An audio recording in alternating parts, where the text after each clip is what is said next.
The young man runs towards a giant red dragon breathing out scorching flames. Fireballs fly towards him, but he suddenly pushes off the ground and, clutching his sword in his hand, flies high, throwing himself straight at the monster. Suddenly, a blinding light bursts from the dragon's chest, knocking the boy back, while the other warriors watch with bated breath. Finally, he was able to kill the monster that had mocked everyone for 3 years and tested the hero's strength for 3 months. Suddenly, the winner's virtual reality goggles fall off his head. In an instant, it becomes clear that he has been in the game all this time, immersed in a fictional world where life and death seem real. He falls abruptly from his chair, knocking the keyboard to the floor, next to the desk where the monitor is glowing. His face contorts in a spasm of pain. He clutches his chest as if his heart is about to burst. Memories flash through his mind. The young man once had an ordinary life, without adventures or tragedies, so simple and mundane that it now seems incredibly distant and unattainable. The doctor appears before his eyes, coldly announcing a terrible verdict. The sick heart will not last more than 3 years, and there is absolutely no chance of survival. When the time comes, death will take him without mercy. After that, the young man quit his job and decided to live the rest of his life in his passion. He completely immersed himself in the video game Broken Balance Online, which became his only meaning and escape from reality. After dedicating countless days and nights to the game, he reached the top and became the best among all players, even when his illness slowed his reaction speed. Thanks to the skills he acquired, he managed to defeat a boss who had been undefeated for 3 years. But, feeling the disease take its toll on his body, the boy bitterly realizes that he wants to live, but his strength is leaving him. He says goodbye to his friends in the game, thanks them for the memories, and feels the breath of life for the last time. Deep down, he prays and hopes that the next life will give him a chance to find the true happiness he so desired, but never had time to realize in his world. The young man regains consciousness and finds himself on a soft bed in a spacious, bright room. Consciousness returns slowly, and he is surprised by his new surroundings, which seem unreal. Suddenly, his entire life flashes before his eyes. His childhood, his youth, the people he interacted with, and those long everyday lives that gradually dissolved into time. He is surprised to realize that he has been able to remember almost every moment of his past world, and this discovery fills his heart with anxiety. Something extremely important lies behind these memories. He recalls his last wish, to find happiness in a new life. Now the young man understands that he has indeed been reincarnated into another world, retaining all the memories of his previous existence. His gaze stops at this window, through which the bright sky is visible. He stares thoughtfully at his own reflection, and realizes that his new name is now Eldo. The vast estate where he finds himself belongs to his family. Eldo himself is only the 4th son of a minor nobleman whose family lives in distant lands and sees no value in him. The only one who maintains contact with him is his older brother, Ray-Do, a fair-haired, handsome man and the pride of the family. The rest of the family considers Eldo superfluous, treating him with coldness and contempt. After his birth, the crops failed for 3 consecutive years, and the people called the boy the pestilence god. From then on, they looked at him with hatred and distrust, which deeply wounded his soul. Eldo understands that he is being kept at the estate only because he is not yet of age, but tomorrow he will turn 15, and it will be time for the coming-of-age ceremony, after which his fate will be decided. He soberly realizes that after the ceremony, he will undoubtedly be kicked out of the house. But the young man does not despair, because he has already felt that this world hides more than the contempt of his family. After all, he noticed a strange similarity in this world to the game Broken Balance Online, which he had devoted the last years of his life to. The names, the laws, even the atmosphere.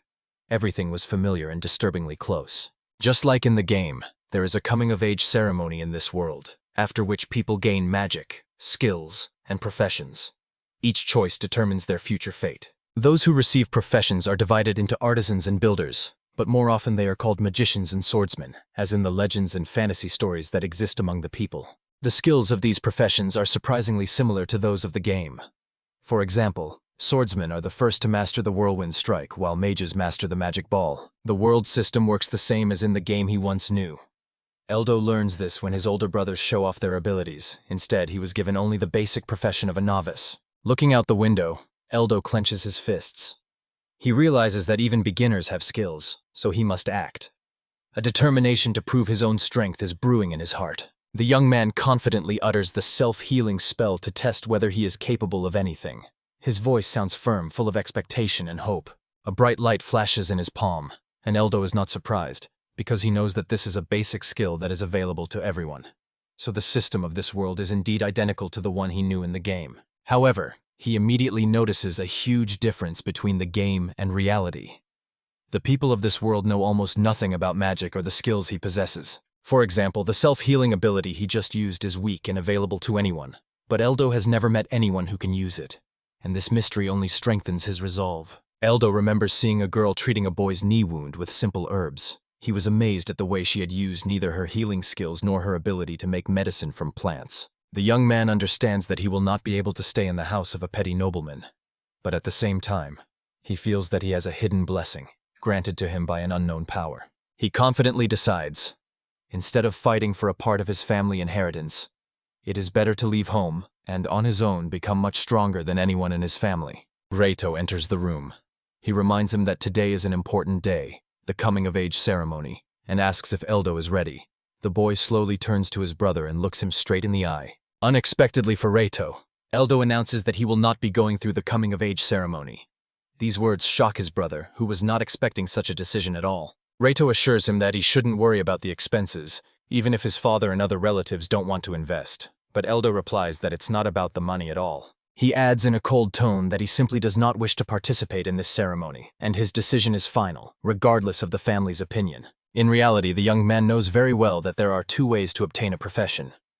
The first is to undergo a coming-of-age ceremony by paying a priest on his 15th birthday. But this method, as he remembers from the game, has a huge drawback. You can't choose your profession, and once you get it, you can never change it. Many people end up on hopeless paths. However, there was another way.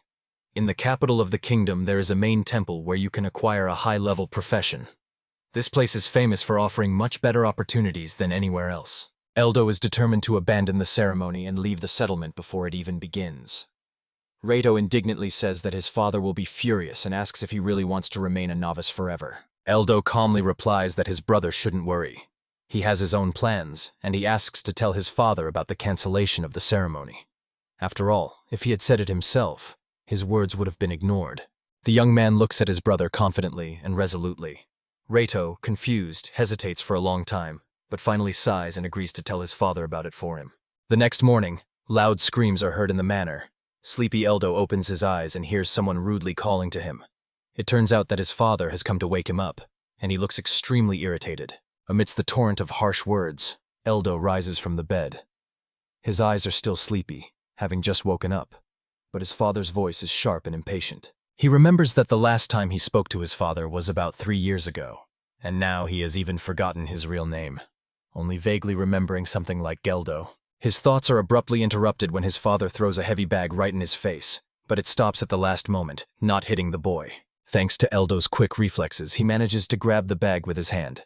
His father yells at him to keep his word. He angrily adds that canceling the ceremony has at least helped the family in some way. Smiling ominously, the father looks at his son's serious face and orders him to leave the estate immediately. He has no place here anymore. Eldo restrains his indignation, calmly listens to the last reproaches, and bids a dignified farewell.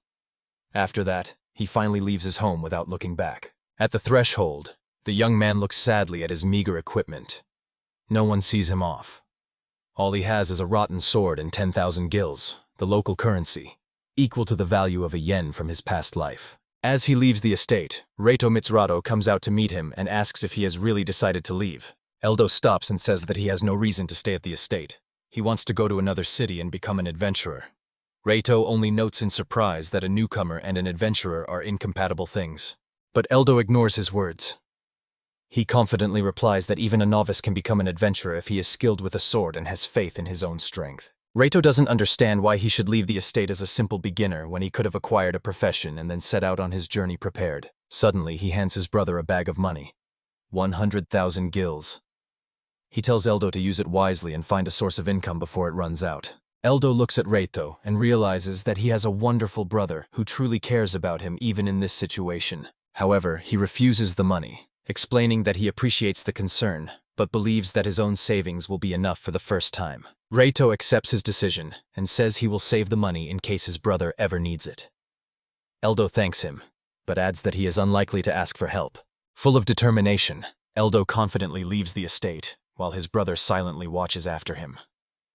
Dangerous adventures await him, but the young man is firmly convinced of the correctness of his choice. Eldo walks through the silence of the forest, and on the way decides that he needs to get to the city where the guild is. He determines the direction for himself and confidently chooses the path there. After all, the Adventurers Guild is a national organization that can suggest the best way to obtain capital.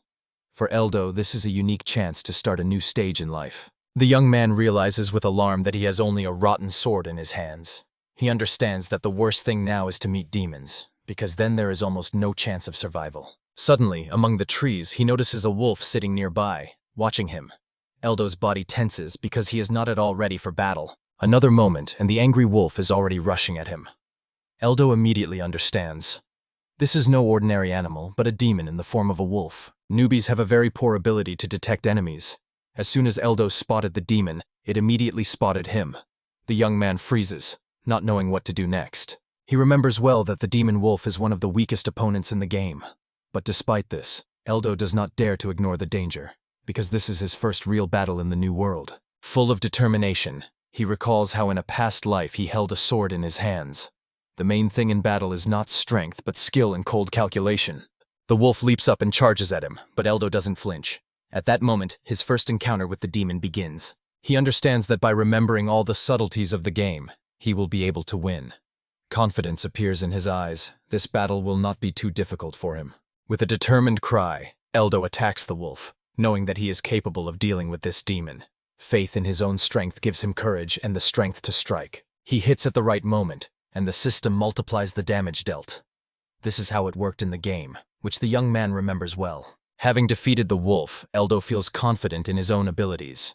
However, he immediately reminds himself, it is too early to relax. The young man realizes that the system he knows from the game really does exist here. All the techniques he once used can now help him survive. At this moment, he thinks seriously for the first time. With such knowledge, he is able not only to find his place in the new world, but also to conquer it over time. Looking at the fallen wolf, Eldo reflects that his body moved too naturally in battle, as if he had belonged to this world all his life. He concludes that if he had given even 70%, he would have landed a few critical hits and looked like a skilled player. This is a credit to his instincts and experience with Broken Balance Online. Full of curiosity, he decides to compare the systems of the new world and the game to see how similar they are. To do this, he uses the technique of collecting materials on the body of the defeated demon. The essence of the skill is that a person can extract useful materials from the bodies of monsters to create equipment. Many despise this skill, considering it disgusting and unnecessary. Due to the bad reputation of gathering, an auto-gathering skill was later created that allowed for automatic materials acquisition. Eldo decides to try it out and approaches the wolf's body. But no matter how hard he tries, nothing happens. If the auto-gathering had worked, the body would have disappeared. Eldo understands. He must complete the process differently. He activates the cleansing skill while holding the wolf fangs in his hands, and they instantly become clean. The young man decides that this skill is quite useful. This is how he becomes convinced. The new world is surprisingly similar to the world of Broken Balance Online, but still has its own differences and surprises. Finally, Eldo reaches a city called Ilia. Life is bustling here. The shouts of merchants, the bustle of the markets, people hurrying about their business. The young man looks around, trying to take it all in. Suddenly, a strange man approaches him and asks if he is lost. Eldo honestly answers that he is indeed lost and asks where the guild is. The man glances at him, notices the sword and the bag of money. He mockingly says that he is just another young aristocrat who has decided to become an adventurer. He then mocks Eldo, saying that with such poor equipment he will be kicked out of the guild. He adds that they probably just wanted to get rid of whoever gave him such equipment. To this, Eldo coldly replies that it was so. They really wanted him dead. The man, surprised by such directness, sympathetically says that the boy had a hard time and gives him advice. The man advises Eldo not to speak so formally, because no adventurer communicates in such a way. His manner of speech is too distinctive and immediately gives away his origin. Eldo is surprised by this advice, but the man explains that if the bandits hear this kind of behavior, they will instantly determine who is the leader in the group. Therefore, the adventurers speak simply to hide the hierarchy. He adds that other seekers will only laugh at such a manner of speech. For them, it is a sign of a person who does not know even the most elementary basics. Eldo takes the advice and tries to speak differently. The man nods approvingly, noting that it sounds much better that way. He shows the way to the guild and wishes the boy good luck. As he walked to the guild, Eldo thought about how adventurers never really spoke formally. Not even in front of their father or feudal lord did they resort to such a manner. Finally, he reaches the guild and looks at the building with confidence and calm. There is no doubt in his heart about his own plans and the path he has chosen. After crossing the threshold, Eldo looks around carefully and slowly moves forward along the corridor, feeling a little nervous. He notices a world map on the wall. Examining it carefully, Eldo notices that the capital is located on a neighboring continent across the sea. The journey across the sea will be tiring, but not too far. This becomes his main goal. Then he approaches the bulletin board for guild members. As he examines the requests, Eldo deduces that they are divided by the types of monsters that need to be destroyed. This will help him plan his next steps. Among them, he sees an order to kill a wolf, marked with a rank of C, and is genuinely surprised by this level. He learns that the orders are divided by rank from A to F, and it turns out that killing a wolf is the third most difficult. The guy is shocked, because a novice could kill him with one critical hit. Eldo decides to check what the F-rank requests are, since that's where the wolf should be. He only finds requests to destroy the digging rabbit, the biting rat, and the wild boar, which seems strange. Looking at the D-rank and below quests, he realizes that he has never seen such monsters in Broken Balance online. Their descriptions seem too weak. It turns out he is not familiar with these creatures. Eldo doubts whether the wolf he defeated is truly equal in strength to the monsters on the board. While he is considering whether to sell the wolf fangs to the guild, a pretty blonde girl approaches him. It is the guild administrator, Teresa, who asks if he has anything to sell. Eldo replies that he wants to sell monster fangs, but he doesn't know which one. Teresa is surprised by his ignorance and immediately concludes that he is a novice. She explains that you can't fight an enemy without knowing him. It's too dangerous and can cost you your life. Eldo admits that she is right, adding that he has not even had time to register with the guild yet. He just hopes that he will not be denied the opportunity to sell the trophy. Teresa assures that there will be no problems with this. However, she clarifies, the liquidity of the materials depends on the monster, so there is no guarantee that they will give it a good price. Eldo pulls out his fangs and shows them. He explains that these are the ones he wants to sell. Teresa looks at them in surprise at first, but in a moment her face lights up with indignation. She reprimands him for lying and asks if he bought them in a shop. She adds that unscrupulous people bring such trophies from there. Teresa emphasizes, selling without a guild order will not count as an achievement. Eldo is lost in memories of the monster. I think his name was Wolf. He thinks the girl thought he wanted easy prey, but he doesn't understand how killing such a weak enemy can be considered a big deal. To dispel her doubts, Eldo claims that he really killed the monster just now. Therefore, it cannot be a C rank. But Teresa replies that according to the guild's bestiary, this monster is indeed a C rank. The boy notes that this wolf was much weaker than the others, but Teresa objects. The strength of monsters of the same rank can't be that different. Besides, if he just killed it, why do its fangs look so clean? Eldo decides not to waste his energy on explanations. The main thing for him now is to get at least some money and move on. He wonders how much he can get for the tusks. Teresa says that selling them won't count as an achievement, but he can sell them for 32,000 gil due to the purity of the trophy. Suddenly, the girl adds that she is ready to give even 34,000 gil and asks what he thinks of such an offer. Eldo finds the amount quite acceptable. He agrees and says he wants to sell the fangs and register with the guild at the same time. Teresa replies that it's easy. You just need to pass a small exam and pay a fee of 5,000 guilders. Eldo says he's ready to register right now. Teresa quickly fills out the paperwork and hands him 29,000 guilders, the amount after deducting the exam fee. Teresa asks Eldo if he has a profession. The guy replies that he's just a beginner. The girl warns him that if he fails the exam, there will be no compensation and asks if he realizes this. Eldo asks if the guild will reject his application, but Teresa explains that others might, but theirs won't. They believe that everyone has the right to try, and if they fail, they can choose another path. The young man asks if the exam is easy. Teresa replies that it is for experienced people, but not for beginners. She gives him a form and asks him to choose an exam option. She adds that regardless of the choice, it will be evaluated the same. All options require the use of professional skills, and without them it is almost impossible for a beginner to pass the exam. After considering all the options, Eldo chooses a test to defeat the swordsman examiner in a training duel in a fair one-on-one fight. The young man understands perfectly well how unusual this condition is. He will have to fight an experienced warrior, having only the weak characteristics of a novice. He knows that his level has not yet risen above the first, and even his experience in the game will not put him on par with a professional. Defeating such an opponent will be almost impossible. But at the same time, he realizes that if he loses, he will only lose 5,000 gil. This is a small price to pay for the chance, and so he decides to take the risk. Having finally decided, he shows his choice to Teresa. The girl explains that the exam will be held in the study hall. Teresa asks him to wait a moment and goes off to do some business, while Eldo stands at the administration desk. She returns shortly, apologizes for the delay, and invites the guy to come into the training room. There, Eldo meets a young, strong man who radiates confidence and strength. He looks at him sternly and asks if he is a newcomer who wants to become an adventurer. Eldo, with a slight shadow of despair on his face, asks not to fight too seriously. The man only scoffs at his request, saying that he can't make things easier, and he adds, "A newcomer who chooses the path of an adventurer is doomed to a senseless death." He declares with cold confidence that it is his duty to prevent such a death. Eldo understands. The examiner doesn't want him to take the exam at all. His skills far surpass anything the boy has. One blow and the enemy's victory will be instant. Despite this, Eldo decides to go through the ordeal to the end. He asks only for one thing, that he not be seriously injured. The examiner reassures you that you don't need to worry about it. He is a professional and will handle it without any dangerous injuries. Eldo understands that he should not expect leniency.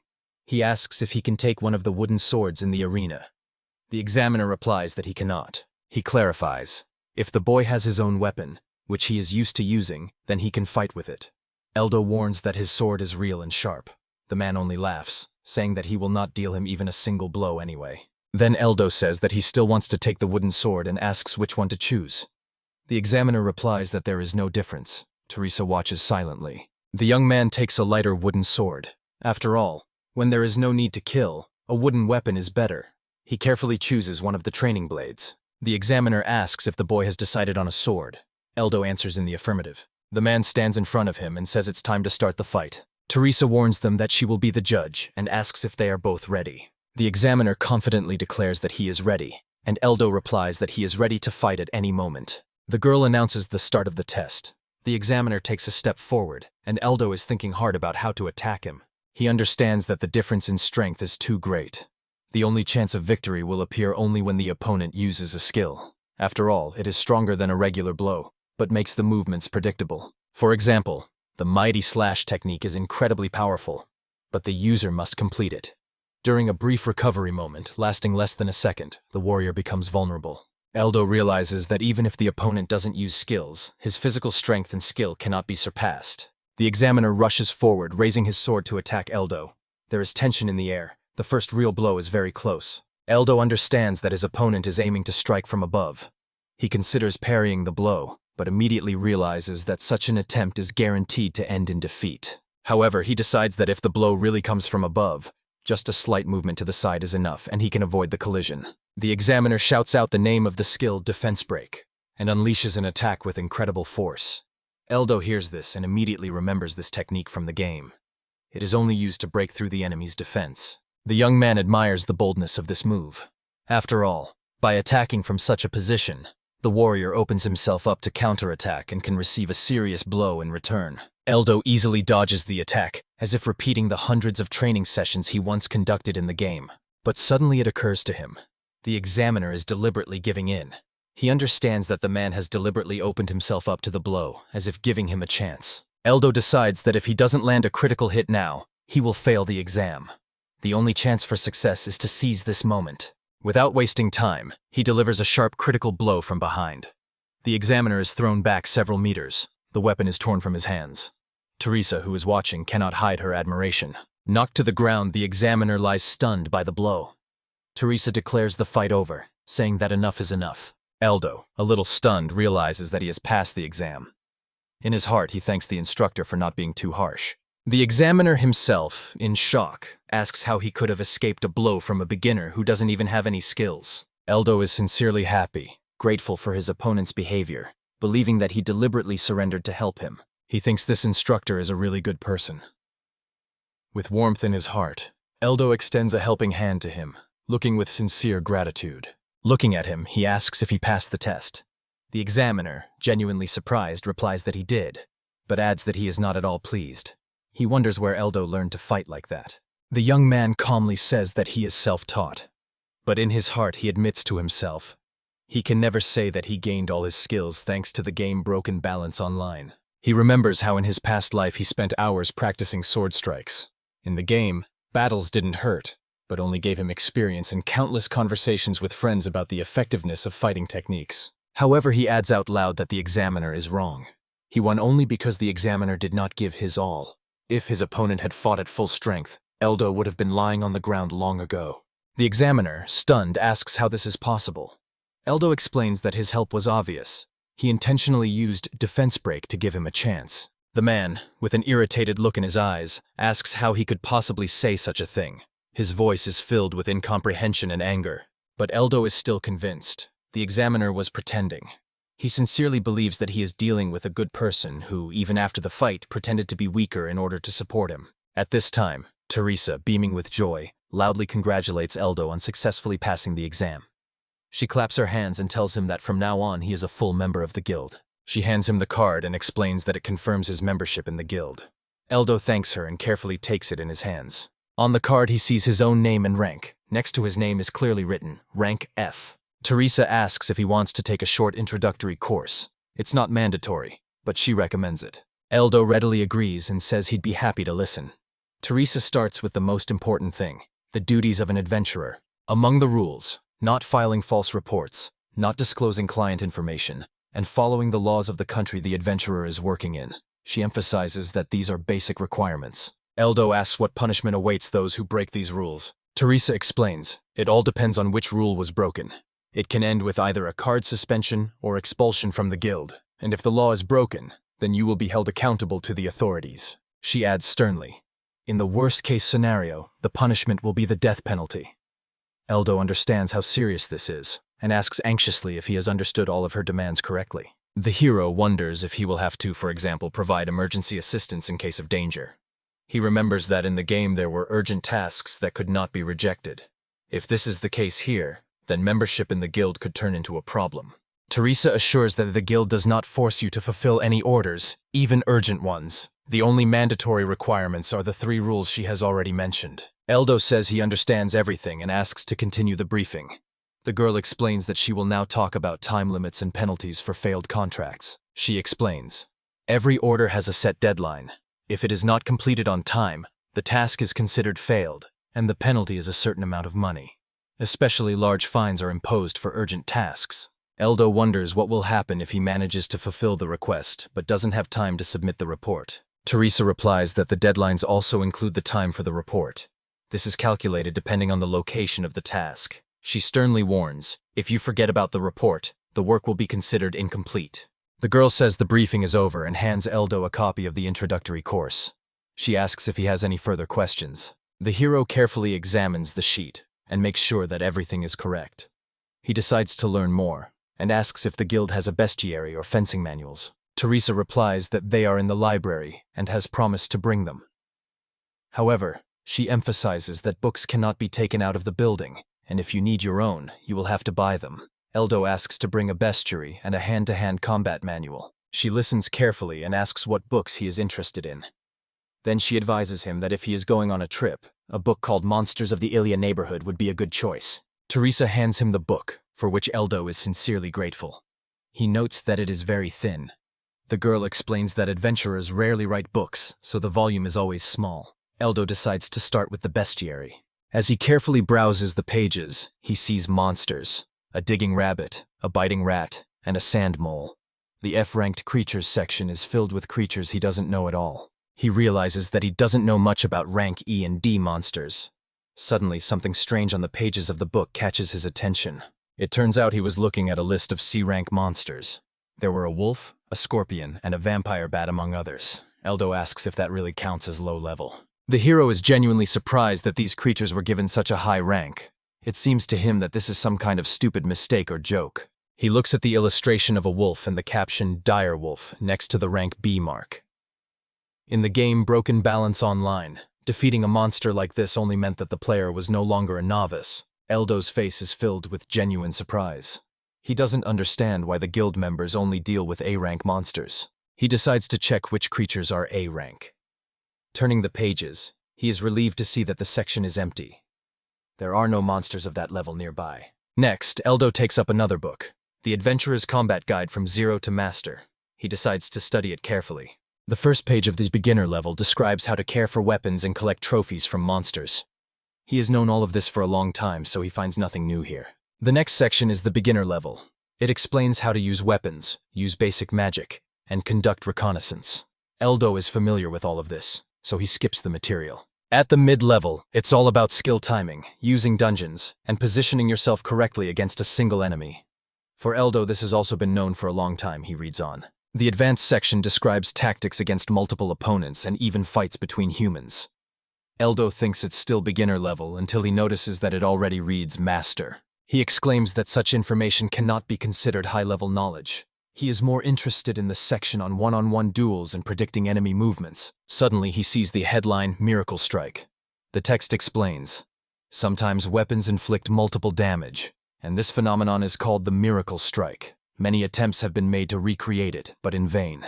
According to one theory, the world's strongest adventurer, Gillart, had only a 20% chance of performing such strikes. The hero is amazed that the world's strongest warrior has only a 20% chance of critical strike. He concludes that Gillart is the only person here who has crossed the novice line. Eldo is stunned. He finds it hard to believe that the people of this world are incapable of inflicting critical damage. He recalls that to get a critical hit, you only had to relax your hand when the weapon touched the enemy. This way, you could continuously land critical hits one after the other in the game. Eldo reasons that if people don't know how the critical strike mechanic works, then even a 20% chance isn't that small. But if the villagers don't understand such simple things, then they don't know anything at all. He concludes that it's all because of the world's lack of a culture of knowledge transfer through books. Now he understands why adventurers don't read, and he decides not to trust even the bestiary too much. Teresa asks if the book helped him. The hero decides to lie and say yes, instead of honestly admitting that the book is too simple and useless. Eldo says he wants to get to the capital and asks Teresa how to do it. She is genuinely surprised by this question. He asks why, and Teresa explains. The seats on the planes are mostly reserved for government officials and guild members. There are tickets for others too, but the cheapest one costs 3 million guilds. Eldo asks if there are other options. Teresa says that one could join a large trading company, become part of a noble family with influence in the capital, or take a high position in a guild. She even adds that they could just swim across the sea, but Eldo refuses. It's better to save up 3 million and get there safely. The hero figures that the coastal city of Minotan is not too far away. But since he knows little about the local monsters, he decides to stay in Ilia, learn to fight, and earn some money. Eldo says he wants to take the challenge and asks if there is anything for beginners. Teresa shows him one of the challenges and asks if he is ready. The guy says yes. She gives him a letter with the task of destroying the lower E-rank wolves and advises him to start with that. Eldo asks if he can take on an E-rank task with only an F rank. Teresa explains that there are no restrictions, so there won't be any problems. He sees the payment. 4,000 gills, which seems very generous. Eldo wonders why the reward is so high. Teresa explains with a smile, this task is almost equal in difficulty to rank D, which is why the price is so high. Eldo's enthusiasm immediately fades.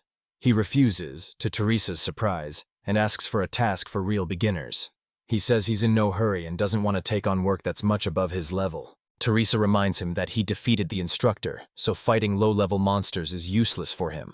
But Eldo replies that the victory was only possible thanks to the miracle strike, and the instructor did not fight at full strength. The girl interrupts him, stating that the instructor couldn't give in because his job is to break newbies.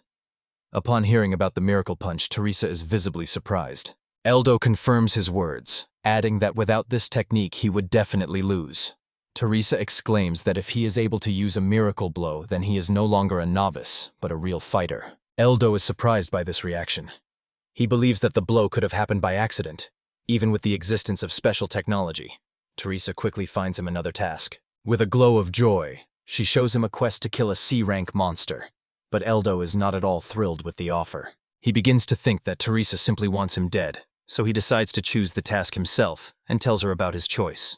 Eldo takes a request from the board to exterminate boxing rabbits. The payment is 1,500 gil for each. He thinks this is a perfect task to start with. Teresa perks up and agrees. If he wants to take on this task, it's his. She hands him the quest letter and tells him that the request has been officially registered. He needs to deal with the rabbits in the second forest of Ilia, so it's safe. Then she looks at the thoughtful Eldo and adds, "You can never be too careful, so you should be ready for anything." Eldo is pleased that the girl gave him a simple task. He thinks that if she wants, she can do the right thing. The boy asks for directions, and Teresa explains the way to him. Leaving the guild building, he is determined to complete his first official quest. On the way to the task location, Eldo meets the instructor. He greets him, calling him the strongest man, and asks if he is really going on a quest. The hero denies being the strongest and adds that he took on the task of exterminating the rabbit monsters in the second forest of Ilia. The instructor is genuinely surprised to hear what task the young man has chosen. Eldo confirms and explains. The administrator said there are no other monsters in the forest, so it's safe there. They even offered him a higher level quest, but he refused and asked for an easier one. The instructor sighs heavily and says that now everything is clear to him. The instructor turns around, waves and wishes Eldo good luck. The hero replies with goodbyes and promises to do his best. He takes another step towards his goal. For a beginner, rabbits are dangerous enemies, so Eldo firmly believes that they should never be underestimated. The hero goes deeper into the second forest of Ilia and looks around carefully. He is quite sure that he has finally reached the right place. Suddenly, the boy notices a sudden movement in the bushes ahead and immediately becomes alert. He sees the creature and wonders if it really is a boxer. Its appearance suspiciously resembles a wolf, or rather a smaller wolf. While Eldo is trying to figure out what to do, a whole pack of the same shorter wolves emerges from behind the bushes. One of them growls, shows its fangs, and lunges at Eldo. The hero tenses up and realizes that he was right. These are really wolves, not rabbits. He grits his teeth in anger, berating Teresa for sending him on a safe mission, and instead pushing the extermination of the lower wolves. The young man realizes with bitterness. He realized everything too late. There is no time to escape. Eldo decides to act cunningly. He pretends to be ready to accept the attack, but at the last moment plans to dodge the beast's sharp fangs. The wolf did not expect such a maneuver and misses. With a piercing whistle, Eldo's sword cuts open the monster's back and splits it in two. An unpleasant sound echoes through the air. The other wolves, seeing this, rush at the hero in droves. One roars and jumps straight at the young man, but he has time to react. With a loud cry of -2, he destroys another enemy. His blood boils and his self-confidence grows. Eldo feels that he is now much calmer and more determined. He mentions the universal rule. When fighting a group of enemies, you should break the fight into a series of one-on-one duels. And he notices that the wolves have lost their composure as they try to regroup. The hero explodes with rage and speed, attacking the pack with all his might. Finally, he reaches the last wolf, and with a masterful blow, he knocks it to the ground. But suddenly Eldo feels something strange. He looks at himself and notices with admiration. His body has become lighter, his movements faster. He concludes that this may be the result of an increase in levels. The hero admits that he doesn't know for sure whether there is a level system in this world, and decides to check. He picks up a stone, activates the enhanced stone throw skill, and hurls it at the tree with all his strength. The rock knocks out a huge chunk of bark, leaving a deep, ragged hole. Eldo understands. If he can use the skills of a second-level beginner, then he has truly raised his level. Rejoicing in his success, the hero decides to return to the city. In one day he registered with the guild and raised his level. The result is more than worthy. Besides, he longs to see Teresa and tell her everything he thinks about her. Eldo returns to the guild building, carries the wolf carcasses, and with a frown shows them to Teresa, asking if they look like rabbits. The girl's eyes widen in surprise and says that this is impossible. There can't be any lower wolves in a forest of rabbits. Eldo asks what forest she is talking about, adding that this is the first he has heard of it.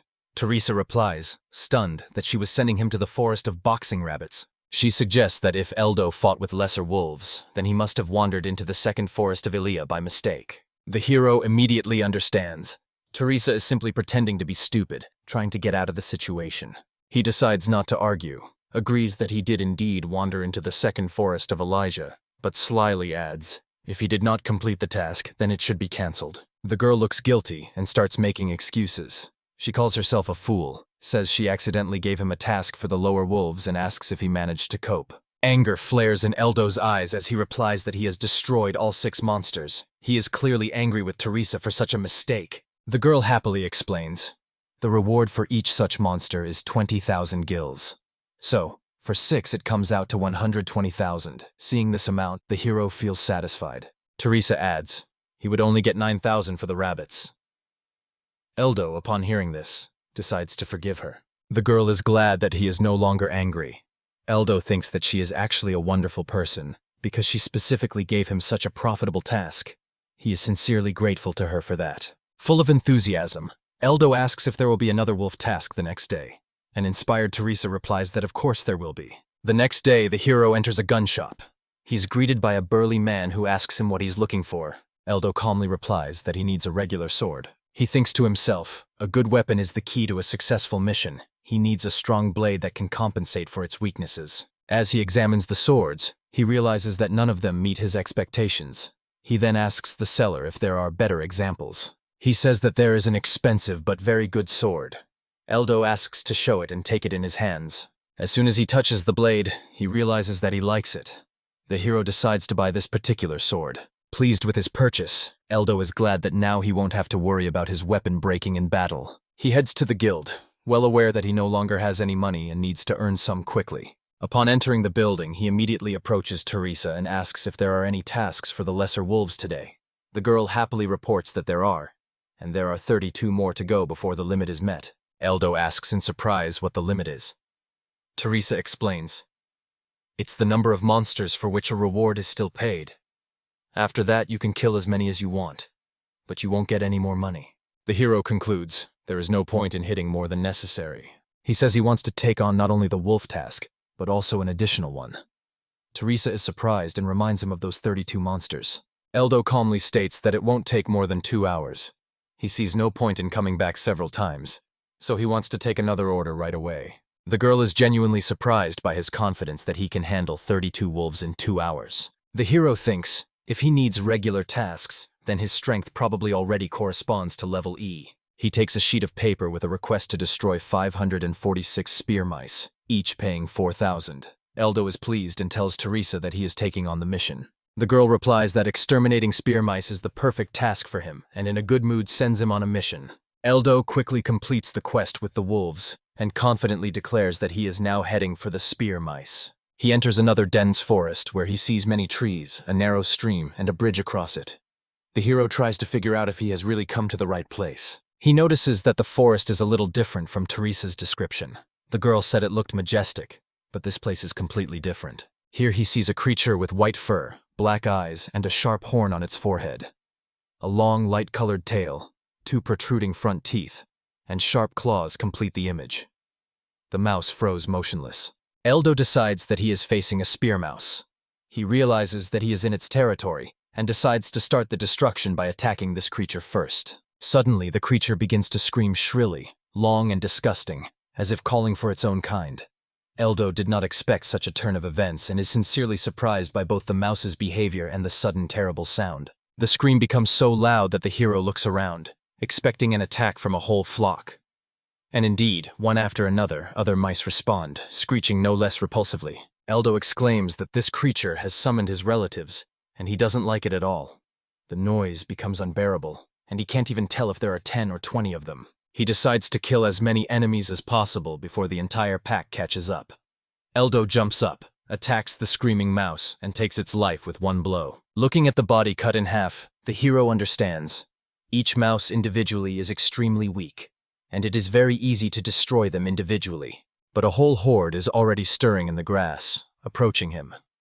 Eldo realizes that he is facing one of the toughest battles of his life, and he prepares intensely. He understands that in this fight, only skill will save him, because his stats are too low. Due to the number of enemies, he will inevitably miss blows. Clutching his sword in both hands, he prepares to attack. The mice rush at him simultaneously, numerous, small, and fast, while he is alone. Several of them jump at him, but Eldo doesn't panic. With all his strength, he chops them up with one blow. But suddenly, the horn of one of the mice starts to spin. A monster with a twisted horn leaps past his shoulder and wounds the young man. Eldo screams in unexpected pain, but he proves to be tolerable. The enemies do not stop and prepare for new attacks. The hero understands. The pain is not so terrible. These creatures can only be defeated through battle. And despite the number of enemies, he decides to use several other skills. For example, he destroys 3 mice at once with one sharp movement. Their screams are silenced in instant death. He dodges the blows, but some still reach their target. The young man remembers the most important thing, not to forget to use the self-healing skill. He clenches his fist, thinking that restoring strength often decides the outcome of a battle, so a novice cannot waste mana. Eldo decides to act calmly and thoughtfully, without undue haste, carefully considering every step. He is confident that he will defeat all his enemies, and then he will certainly recover and continue the battle with the same zeal. Later, when Teresa sees a mountain of cleaned horns in front of her, and hears that Eldo has destroyed 276 monsters. She repeats the number with such enthusiasm that it is difficult to put into words. The hero is convinced again that Teresa is shamelessly pretending to be a fool. He remembers how she said that the task with the mice was perfect for him. But this turned out to be completely wrong.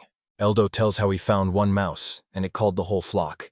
He asks if this is really how it should be. Teresa replies in surprise that this has never happened before. The hero reasons, if mice gather in packs, maybe they should be E-ranked. Teresa objects. They do attack in groups, but not that large. Suddenly it dawns on her.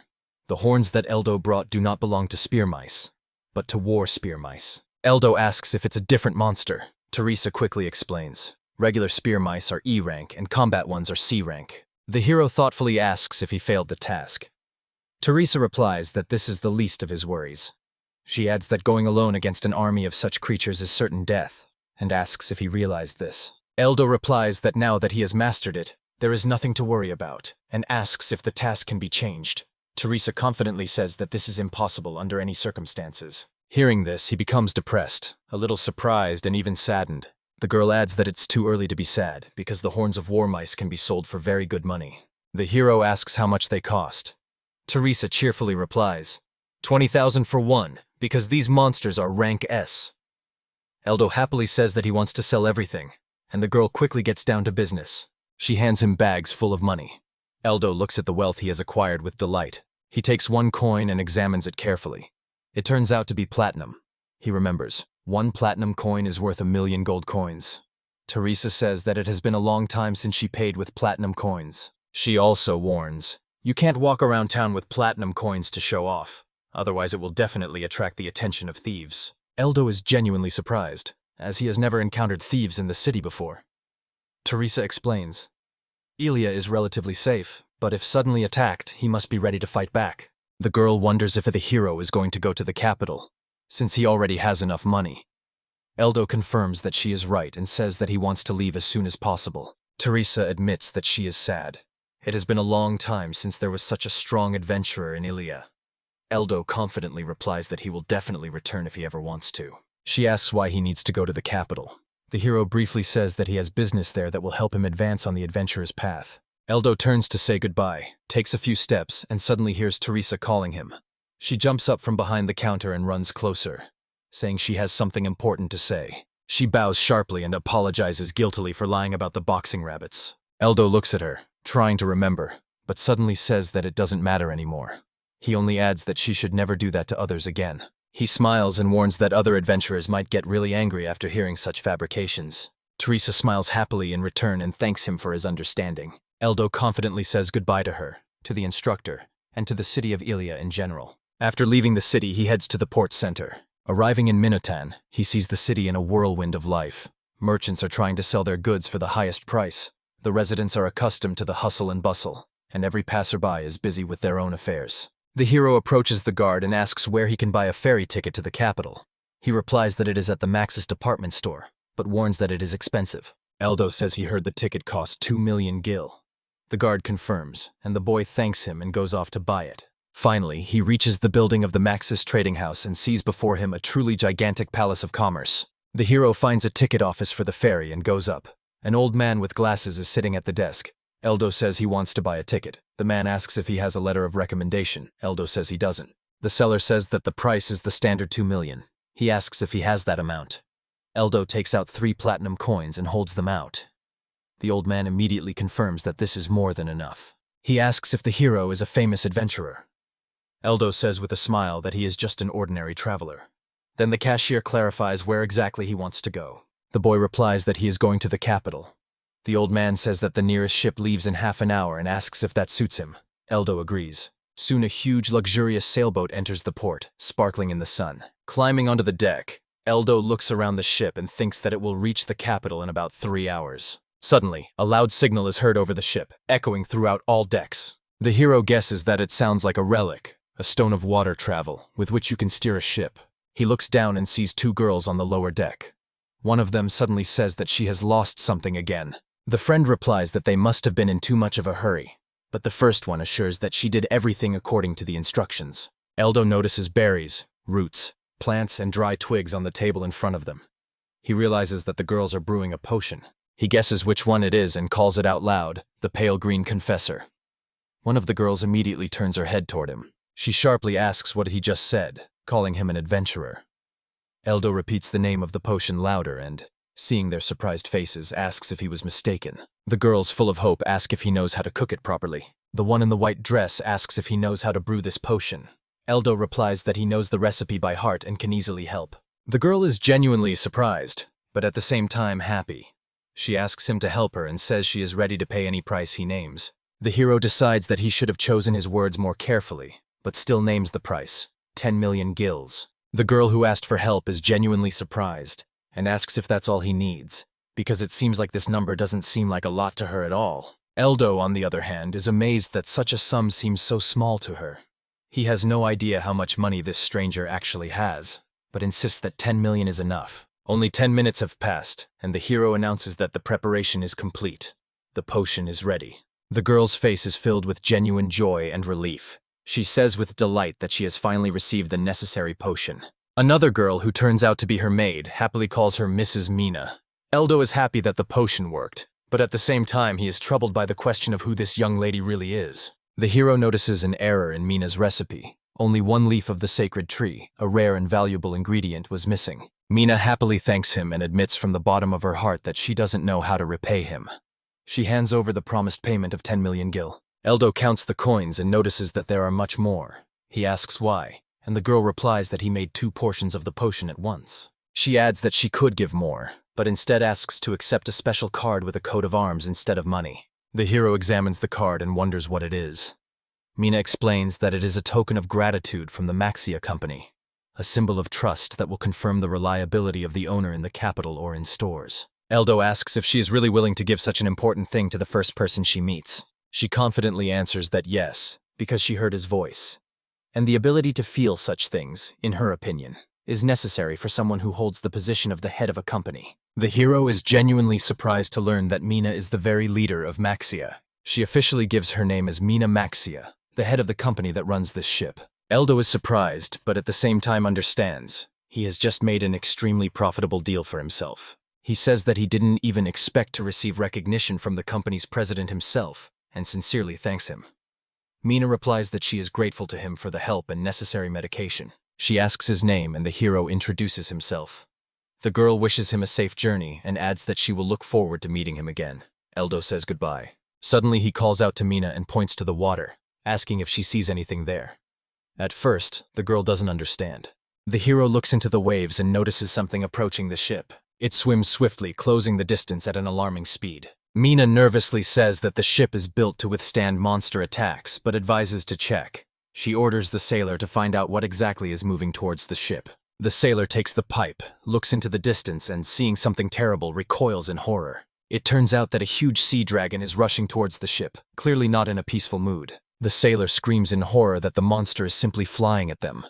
But Mina insists that this cannot be, because such creatures live 500 kilometers from here. Eldo mentions the sea dragon is slightly stronger than the younger wolves and uses harpoon-like limbs in combat. He realizes that if such a monster hits a novice like him, death will come instantly. The hero asks if the passengers will be safe, but Mina fearfully admits that the ship cannot withstand such an attack.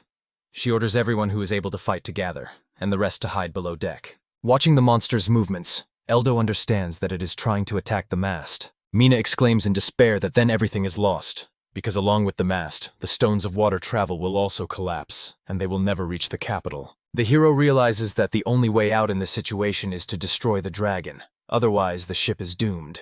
Eldo surveys the crowd of those who can fight, and asks loudly who is capable of attacking from afar. Several volunteers respond. 2 boys, 1 man, and 2 girls. Among them are 3 magicians and 2 archers.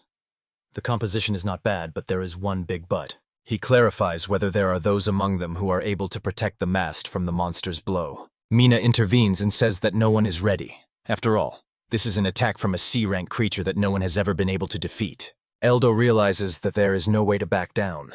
He sighs heavily and resolutely declares that he will do it himself. The hero abruptly breaks down, stands on the railing at the edge of the deck, and looks at the dragon racing through the waves. Then he abruptly turns to the people and orders them to open fire immediately. The mages unleash spells and the archers unleash a hail of arrows. The dragon takes the blow and instantly sinks deeper into the water.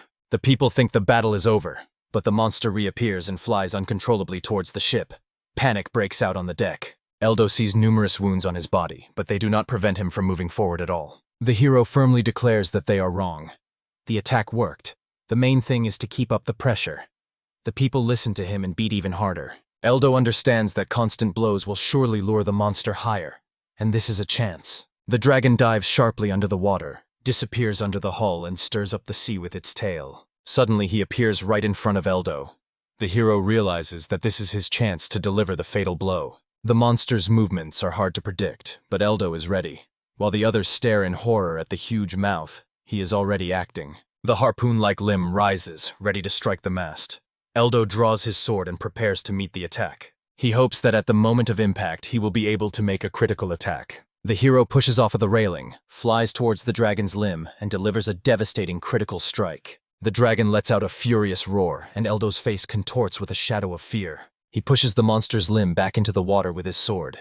The passengers and crew are amazed by the boy's courage. The hero understands that even a beginner can withstand such pressure if he has the right technique. The people on deck whisper in surprise, not believing that some adventurer managed to repel the attack of a sea dragon.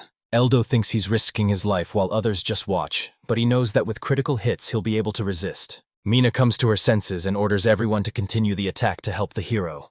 Inspired, the people begin to fight the monster again. The dragon takes blow after blow, and it clearly hurts him more and more. Enraged, he raises both harpoon-like limbs, preparing for a double strike. There is no fear on Eldo's face. He has anticipated this moment. The hero parries the first blow, but the second one comes suddenly. Almost losing his balance, he still manages to stop the attack of both limbs. One of them hits the mast, next to the water travel stone. Luckily, nothing is broken, but it was extremely close. Eldo realizes that if he makes a slight mistake in the angle or timing of his shot, he won't be able to break through the monster.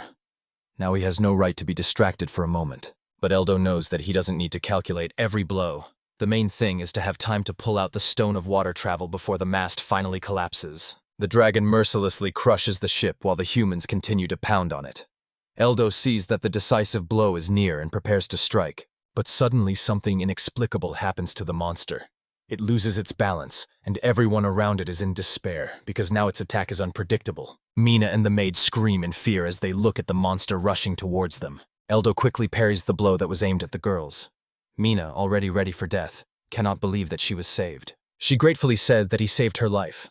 Eldo only briefly replies that it is his duty. The hero loudly declares that the battle is almost over, so the monster must be finished off. The people on the ship pick up on his words. Their screams merge into a chorus, and they attack the beast even more fiercely. The dragon, exhausted by its many wounds, finally breaks down and falls back into the water with a roar, dead. One of the crew members exclaims in delight that they have done the impossible, defeated the sea dragon. He rushes to thank the warriors and the mysterious swordsman who led them. But when he turns around, the hero is nowhere to be found.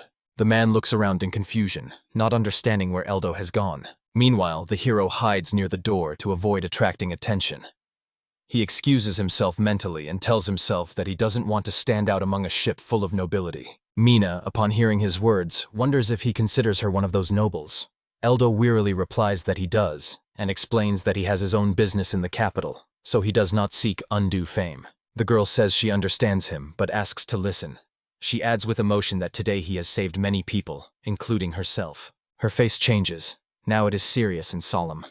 Mina swears on her name that she will repay him as he deserves. Eldo smiles and says he will wait for this moment. Meanwhile, on the shore, several figures in black cloaks watch the ship. One of them cannot believe that the dragon has been defeated. The other coldly replies that it means nothing. For the Garden of Despair Society, this defeat is just a minor setback. Eldo goes out on decks again. He hears an announcement.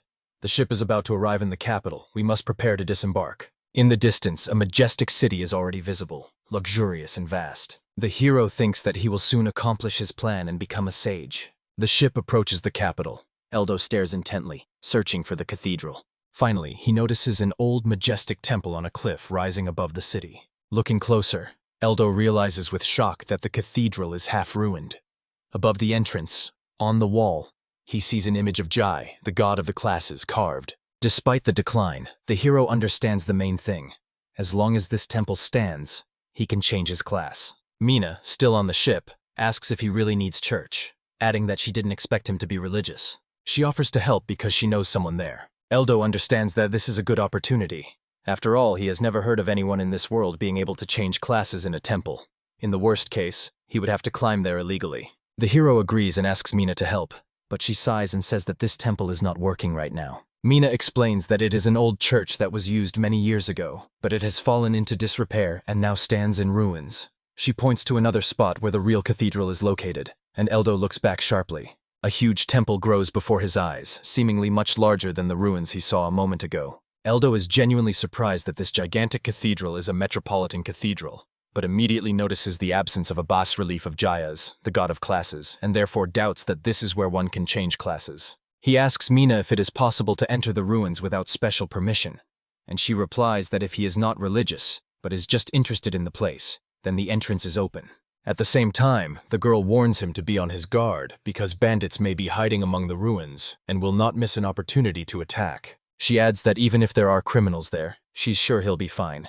But Eldo replies that he wouldn't want to tempt fate again. He admits that he is only an F rank, which shocks Mina. She thinks he is joking, but the hero shows her the guild card as proof. The girl indignantly says that the guild that issued Eldo the card is probably completely blind and promises to write there to have his rank raised. Eldo insists not to do this, as he doesn't want to achieve the highest ranks without experience. Mina agrees, although she says that he doesn't look like a rookie at all. The hero recalls how he came to the conclusion that the abilities of the people of this world completely coincide with the mechanics of the game Broken Balance Online, and he had already proven this in the last battle.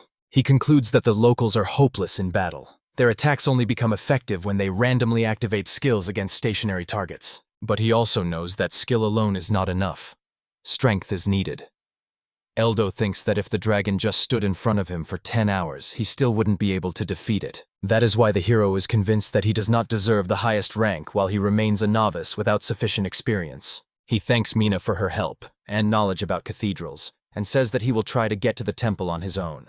The girl asks him to be careful and to contact her if he needs support. At this point, their paths diverge in the capital, and each goes their own way. Eldo leisurely walks through the streets, observing the active life of the residents, and absorbing every detail of the huge city. He understands that this area is truly worthy of being called the capital, because more people live here, and life is bustling in every corner. The hero reaches one of the local hotels and stays there for the night. Sitting on his bed, he thinks that he would like to change classes as soon as possible.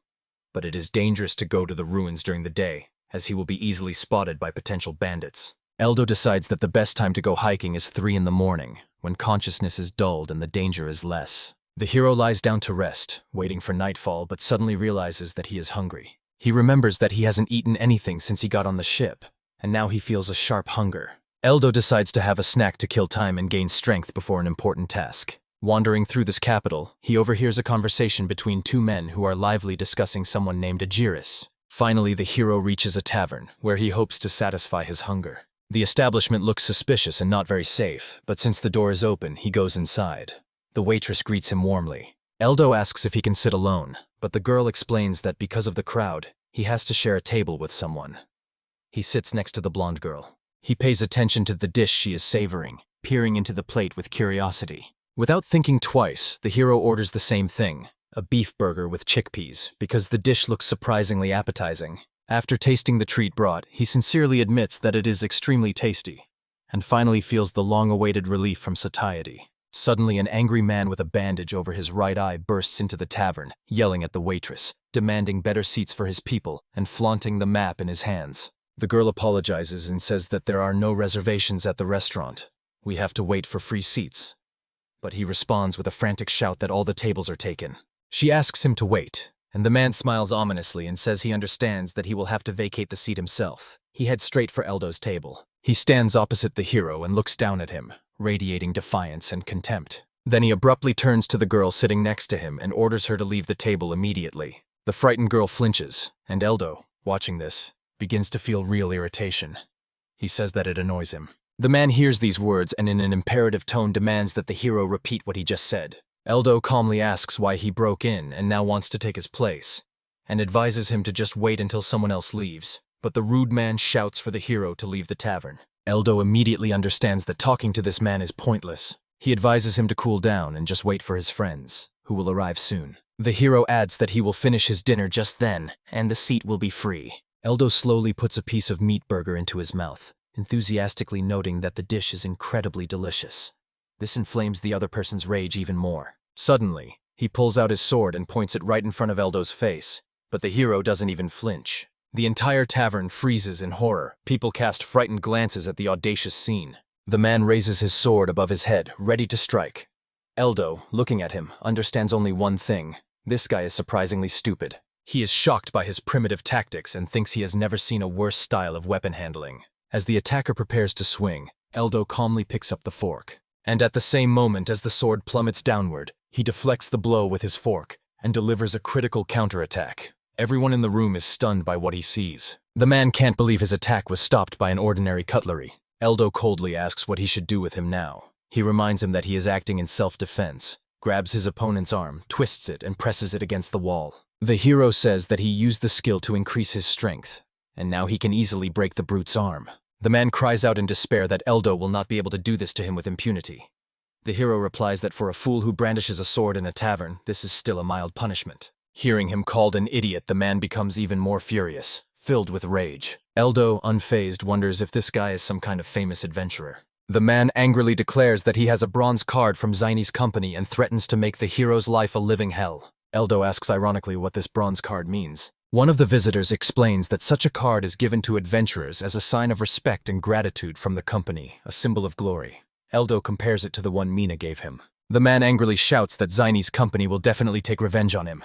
Eldo calmly replies that he has a similar card himself. He pulls out his own and shows it to everyone, shocking his attacker. He, seized with fear, falls to the floor, unable to believe what he sees. The man shouts in despair that Eldo's card is a gold card from the Kisi company, and these words cause the entire tavern to erupt in excitement. One of the knights approaches the hero and admits that he never expected to see someone in such a place with such a map.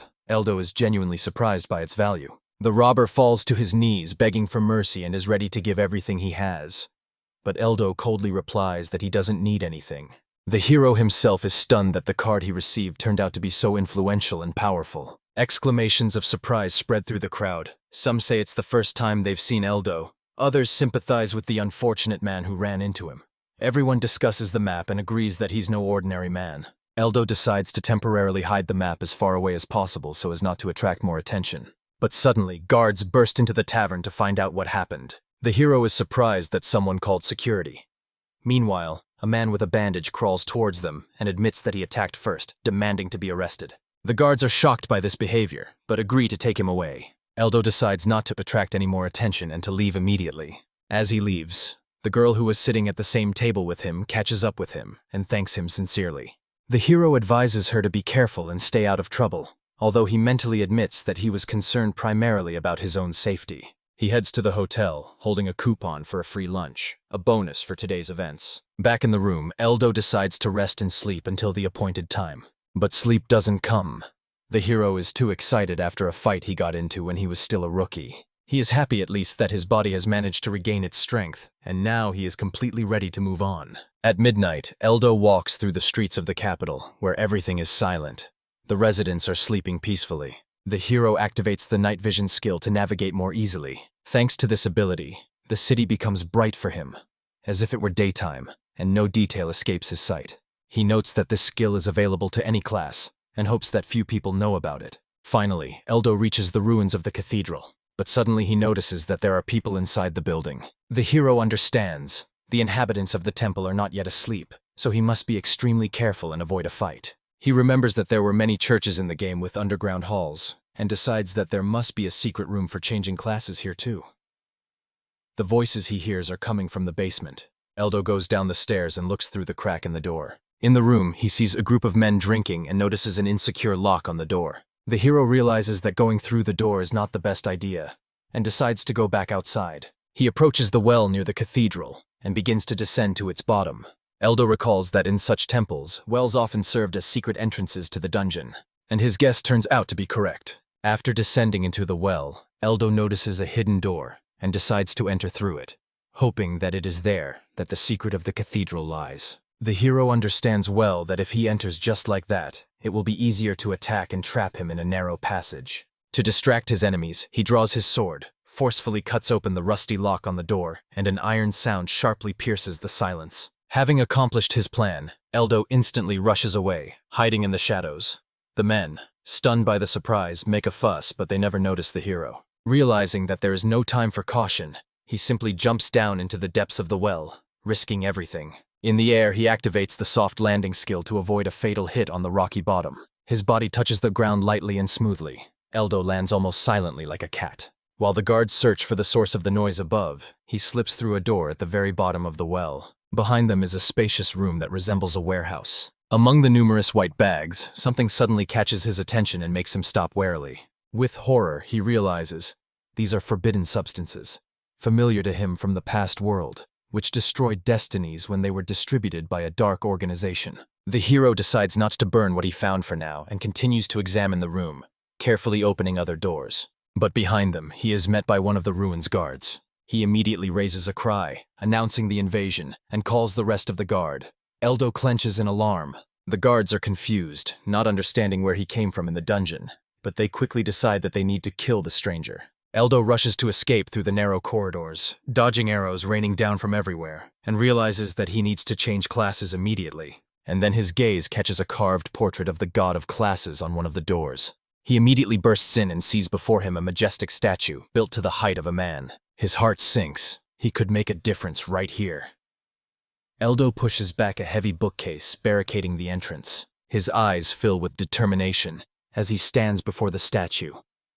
Only here can one change class, by receiving the priest's blessing or by casting the spell of one's chosen profession. Eldo focuses completely on his choice, to become someone who has mastered all types of magic and the laws of witchcraft. His goal is to acquire the most powerful class in the world, so powerful that by its very nature it disrupts the balance of the game. The hero reaches out and chooses the blessing of the sage class. The ball in the statue's hands suddenly flashes with radiance, and Eldo's body begins to change, going through an incomprehensible metamorphosis. He becomes a sage, part of his clothes transform, and a scarf appears around his neck, slowly fluttering in the darkness. Eldo struggles to comprehend the new sensations. He's never felt anything like this in the game after changing his class, but now the transformation feels incredibly real. But his thoughts are abruptly interrupted by a noise. People are already moving to grab him. The hero realizes that there is absolutely no time left. He places his palm on the wall, and magic circles begin to shine around it. Using the fireball spell, he causes a huge explosion that destroys part of the wall and opens a new passage. While the enemies are banging the door open with a wooden beam, Eldo is already rapidly moving towards the well, saving his life. Eldo activates his flight skill and soars into the air, leaving the dark dungeons behind. His body rises higher and higher, and in a moment the hero is soaring above the ruins of the cathedral. He sees how people are still looking for his tracks, but decides that there is no point in staying here any longer, and flies away. As soon as he drops to the ground to rest, a dagger suddenly flies towards him. The hero dodges at the last moment and looks back in fear, seeing the surprised man who did not expect such reflexes. Before him stands a stranger in a black cloak, similar to those who watch the ship. His voice is cold and hostile. Suddenly, Eldo notices the coat of arms on the stranger's cloak. The symbol belonged to the Garden of Despair Society. This group is shrouded in mystery. Their goal is to destroy society and spread chaos. In the game Broken Balance Online, this organization was the most dangerous and cruel. The man asks in surprise how Eldo knows this name, because even among the members, not everyone is initiated. The hero brazenly declares that he knows about their attempt to sink the dragon ship. The man, stunned, admits that not even all of their people know this secret. In reality, Eldo was just bluffing, trying to extract information, but accidentally hit the target. The man says he heard about an adventurer with a pitiful sword who managed to fend off a dragon's attacks, and asks if it was him. Eldo recalls with annoyance that he spent 150,000 gil. The hero asks what will happen if he is the fighter from the rumors. The man makes an unexpected offer, to join the Garden of Despair. Eldo freezes in shock. The black stranger says that he can vouch for him, since he belongs to the top brass of the Brass's Supreme Council, and promise him anything. The hero hesitates. Is this really recruitment or a trap? He thinks that accepting the offer could be a chance to survive. In addition, he realizes that he is still only a 5th-level sage, and he wonders where this might lead. But he refuses, saying he's not interested. The man in black replies that membership could even be temporary, even for a week. He continues to spout off about money and impunity, adding that once a person has tasted blood, they will never stop. Then he abruptly launches into an attack. Eldo dodges again. The blow almost splits his head, but his reflexes save him. The hero coldly says that he has never killed people, but perhaps it is time to start. His sword is ready for battle. He decides that the first kill will be this enemy, and rushes forward, and the enemy showers him with a hail of daggers. Eldo deflects each dagger, his blade ringing in the darkness. He finally approaches and raises his sword, preparing to deliver the fatal blow. But the stranger unexpectedly deflects his attack with a simple dagger. Eldo is stunned. He did not expect such power. The man sneers again, repeating that his sword is worthless and pathetic. He pulls out another dagger and slashes it at Eldo's side. The hero barely manages to dodge. Eldo notices that the opponent wields a weapon with only one hand, and concludes that this man is much stronger than him. The stranger blasphemes loudly and laughs with an ominous laugh that sends chills through the bones. He mockingly tells Eldo that his death is only a matter of time, and this makes the hero feel the pressure of the battle becoming increasingly difficult. Eldo uses the clay projectile spell and hurls them at the enemy at breakneck speed, causing the air around them to crack with tension. But the man instantly jumps to the side, dodges, and, upon landing, mockingly remarks that the young man appears to be holding a light sword, but in fact he is a magician. Eldo grips his blade and exclaims that he will show it now, after which he quickly rushes to attack his opponent. A fierce battle ensues. The enemy tries to cut through the air with a blow, but Eldo dodges and counterattacks himself, but the man jumps back. The young man casts a spell, aiming at the legs, and the enemy laughs contemptuously, calling it a pathetic and petty trick. But suddenly his foot sticks to the ground. Sticky bonds wrap around his body, and he is confused and doesn't understand why he can't move. Eldo is pleased to think that the trap worked. His sticky bomb tied up the enemy, preventing him from moving. The spells look like clay projectiles, so they are difficult to distinguish in the dark. And Eldo realizes that he did the right thing by first distracting the enemy and then hitting him with the bomb. Meanwhile, the man desperately twitches, trying to break free, but only sinks deeper into the sticky substance that has increasingly bound his body. Eldo comes closer, casts a new spell, and with a barely noticeable smile apologizes for not letting himself be killed. The moment the fire bomb ignites, the enemy's body is engulfed in flames, and he burns right before the young man's eyes. But suddenly, in the fire, Eldo notices a man taking out a capsule and popping it into his mouth. In an instant, his body begins to recover. The fire no longer causes damage, and the wounds heal. His hand swells, turning into an ugly paw. Long, beastly claws grow from his fingers. Eldo realizes with horror that he is no longer standing before a man, but a terrible monster. It slams its paw with all its might at the place where the young man was standing, and a piece of the bridge collapses into the abyss, leaving a huge gap. The man finally turns into a demon, losing all human features, while Eldo manages to ascend into the sky and, looking down, realizes that this is the effect of an artificial demonic potion. Such a potion, as he knew from the game, was used by the leaders of the Garden of Despair. It took away their mind and the chance to return to a human body, granting them barbaric strength in return. Realizing that this person also took the potion, Eldo understands that the Garden of Despair from the game and this world are connected much deeper than just a name and symbol. The young man sighs heavily, admitting that the fight will be exhausting, but firmly states that he will definitely defeat this monster. He casts the fire arrow spell, but the demon grabs it with his bare hand. The arrow explodes right in his palm, causing the creature to howl in pain. Seizing the moment, Eldo casts the spell a second time. This time 5 arrows shoot forward at once. A hail of fire hits the monster, each arrow exploding, covering everything around in a column of flame and tearing the stone from the bridge. At first glance, it seemed that the monster was destroyed. White smoke billowed over the ruins, and the charred stones turned black in the darkness of the night. Eldo looks at the explosion site and concludes that the enemy is destroyed, then turns and flies away, hoping to remain unnoticed. The next morning, sitting in his room and holding his sword, he is lost in thought, remembering the night's battle. He admits to himself that he hasn't closed his eyes all night, waiting for a new attack, but he's glad that at least he's rid of those who were chasing him yesterday. At the same time, he understands that the fight with this brawler may happen again, so he decides to take to the streets of the capital. Walking along the cobblestones, Eldo thinks that the sage definitely needs a staff. He can still cast spells without one, but the power with and without a staff is too different. He recalls the battle with the sea dragon, and realizes that he was able to win so quickly only thanks to the good equipment of the other participants in the battle. Eventually, Eldo reached a local store, where there was a bustle of activity. People were buying, bargaining, and life was in full swing. Looking at the goods, the young man admitted that the capital's armory had an excellent selection, but all the sticks on display were suitable only for magicians and not at all for sages. Although a sage can use any staff, Only a special artifact for the sage can unleash the true power of this class. The young man thought that he would soon have to turn to an old acquaintance for help. After some time, he came to the magnificent building where the institution he needed was located. He was met by a girl he knew, who smiled and remarked that she hadn't seen him in ages, although in reality it had only been a day, and asked how she could help. Eldo replied that he had been looking for the right thing since morning, but had not found anything worth noting. He took out the card the girl had given him recently and noted that thanks to it, he had started to be treated with extreme respect. The young man even remembered how he caused a stir in the tavern, because they treated him almost like a nobleman, apologized, and almost spread the rug under his feet. The girl calmly asked what he was looking for. Eldo honestly replied that he needed a staff. She asked in surprise why a young man who used a sword was suddenly looking for a staff.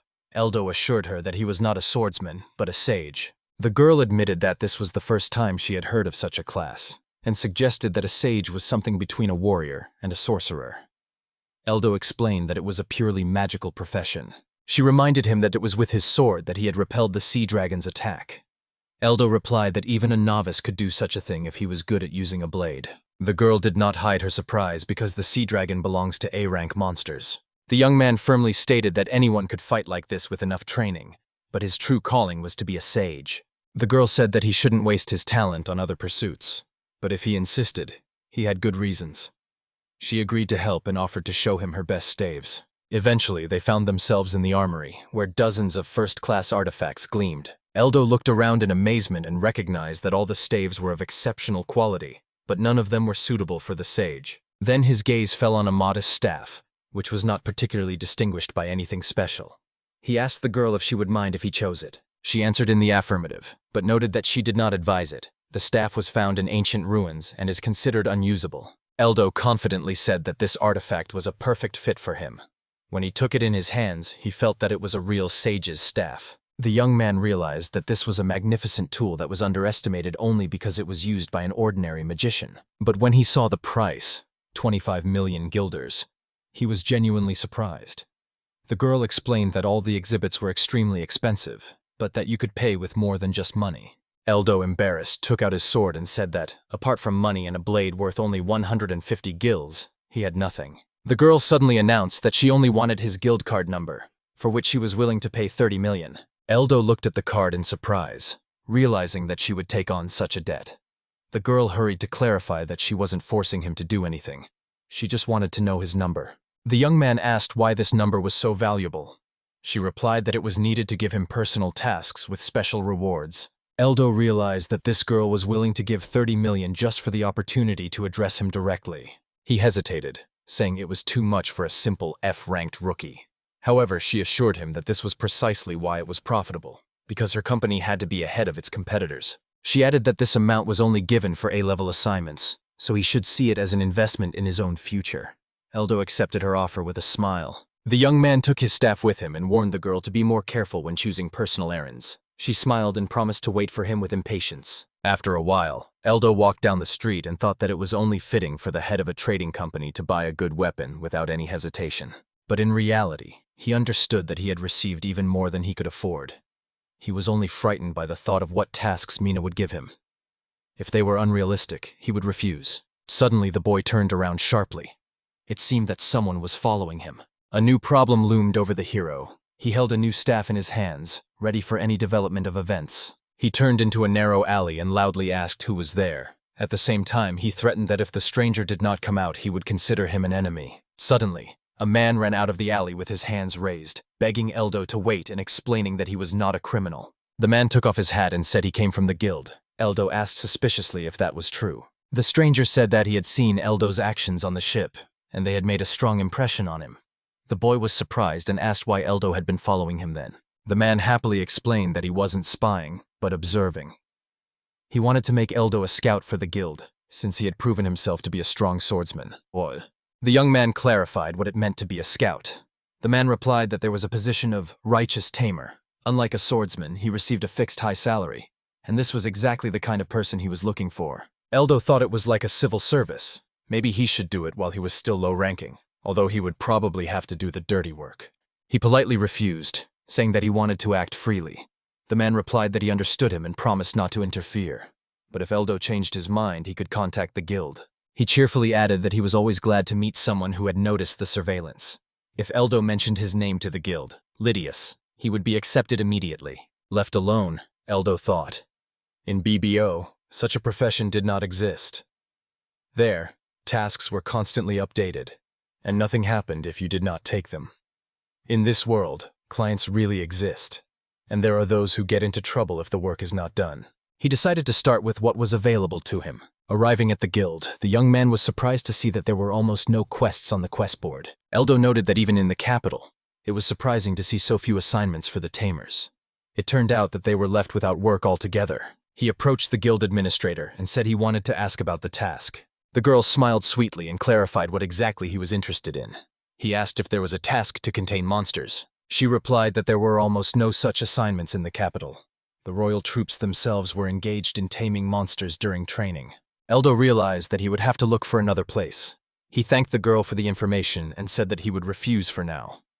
He also asked if it was possible to change professions here. The girl asked with a smile what position he wanted to take. The young man replied that he dreamed of becoming a sage. She replied in surprise that the balls of professions do not know such a class.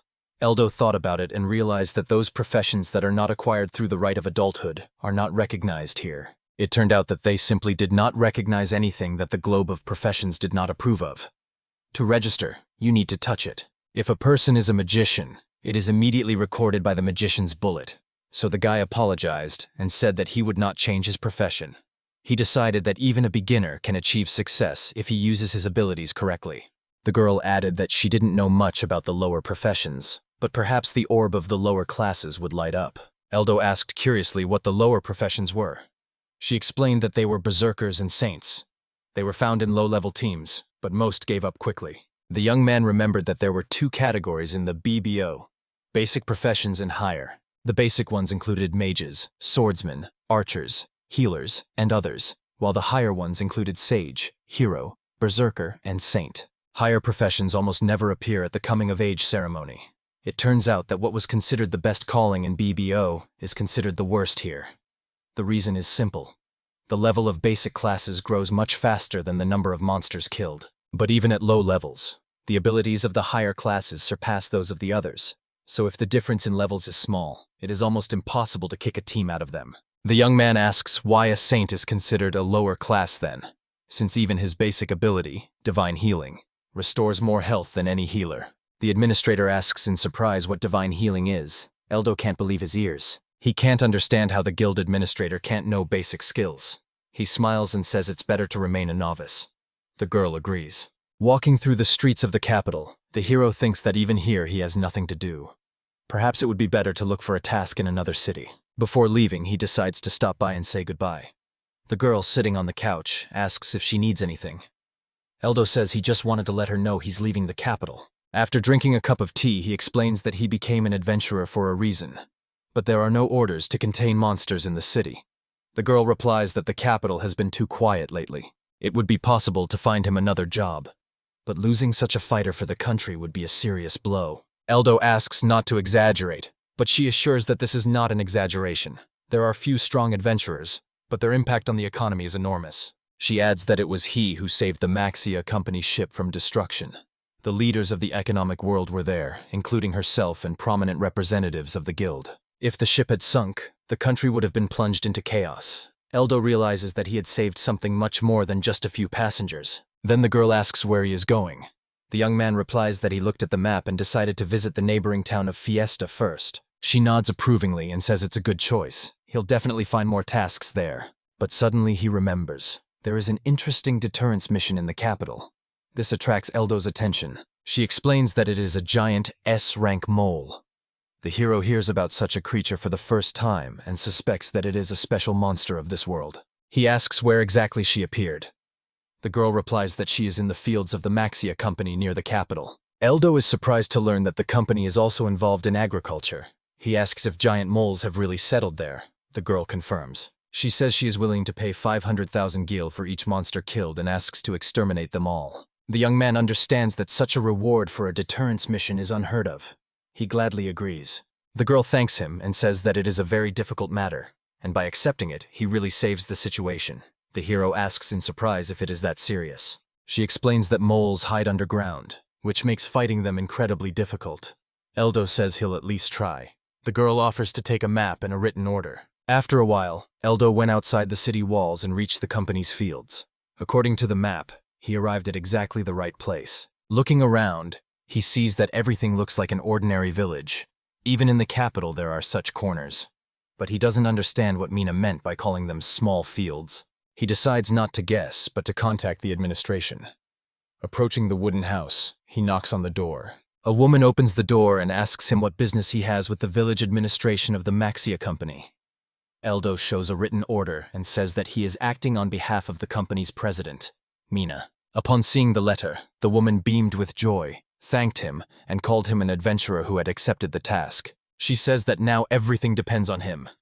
Eldo asks to clarify where exactly those giant moles are and which fields belong to the company. The woman replies that all these lands around belong to Max. Eldo is amazed by the scale. He remembers Mina's words about small fields, and ironically thinks, where are they small here? The situation reminds him of the incident in the tavern. The hero begins to realize how huge and influential Max's company is in this world. Eldo raises the question. It is difficult to exterminate moles without damaging the field. Is this acceptable? The woman replies that everything will be fine as long as he does not use fire magic. She apologizes for being blunt and asks if he's really going to do it alone. If it takes too long, it's better to get help. Eldo confidently says that this is not necessary, because all the monsters will gather here themselves. The woman does not understand what he means. The boy activates the Earth Radiance skill, which fills the surrounding surface with magic. Underground creatures navigate not with their eyes, but with their sense of smell and magic. Using their instincts, Eldo plans to lure out the giant moles. After a while, he senses movement underground. Huge moles emerge from the soil. The young man raises his staff and says that he understands everything. If these creatures are not stopped, they will completely destroy the earth. He casts the spell Ice Block, and shards of ice rain down from the sky. Huge ice flows chained the monsters, turning them into immobile blocks. Eldo looks back at the woman from the administration, who was watching in shock nearby. He apologizes for the unplanned destruction. The woman says everything is fine and sincerely thanks him for his help. Thus, he successfully completes his personal mission to destroy giant moles. Later, returning to the client's place, he meets a maid who informs Minnie that the owner of the gold card has arrived. The girl turns around and smiling says that he came back so quickly. Or maybe he forgot something. Eldo replies that no, he completed the task. Mina is surprised by his speed, but suddenly stops and asks if he is serious about saying he has already finished everything. She reminds him that there were 20 moles. Eldo calmly replies that there were actually 31, and he checked everything carefully. He adds that he has already notified the guild. Mina is shocked. It has been less than 3 hours. The young man explains that he lured them out with magic. He tells how he set up the alluring magic and then used the earthly lure to destroy everyone at once. Mina says in surprise that he not only wields a sword, but also magic. Eldo replies that in reality, the sword is just a supporting tool, because his true profession is a sage. Mina calls him an inhuman and officially recognizes the task as completed. The hero plans to go to the fiesta. In parting, Mina says that she will pray for him, because the life of an adventurer is constant wandering through cities. Later, Eldo receives his reward at the guild. The administrator informs him that the Maxia company has paid him 20 million guilders.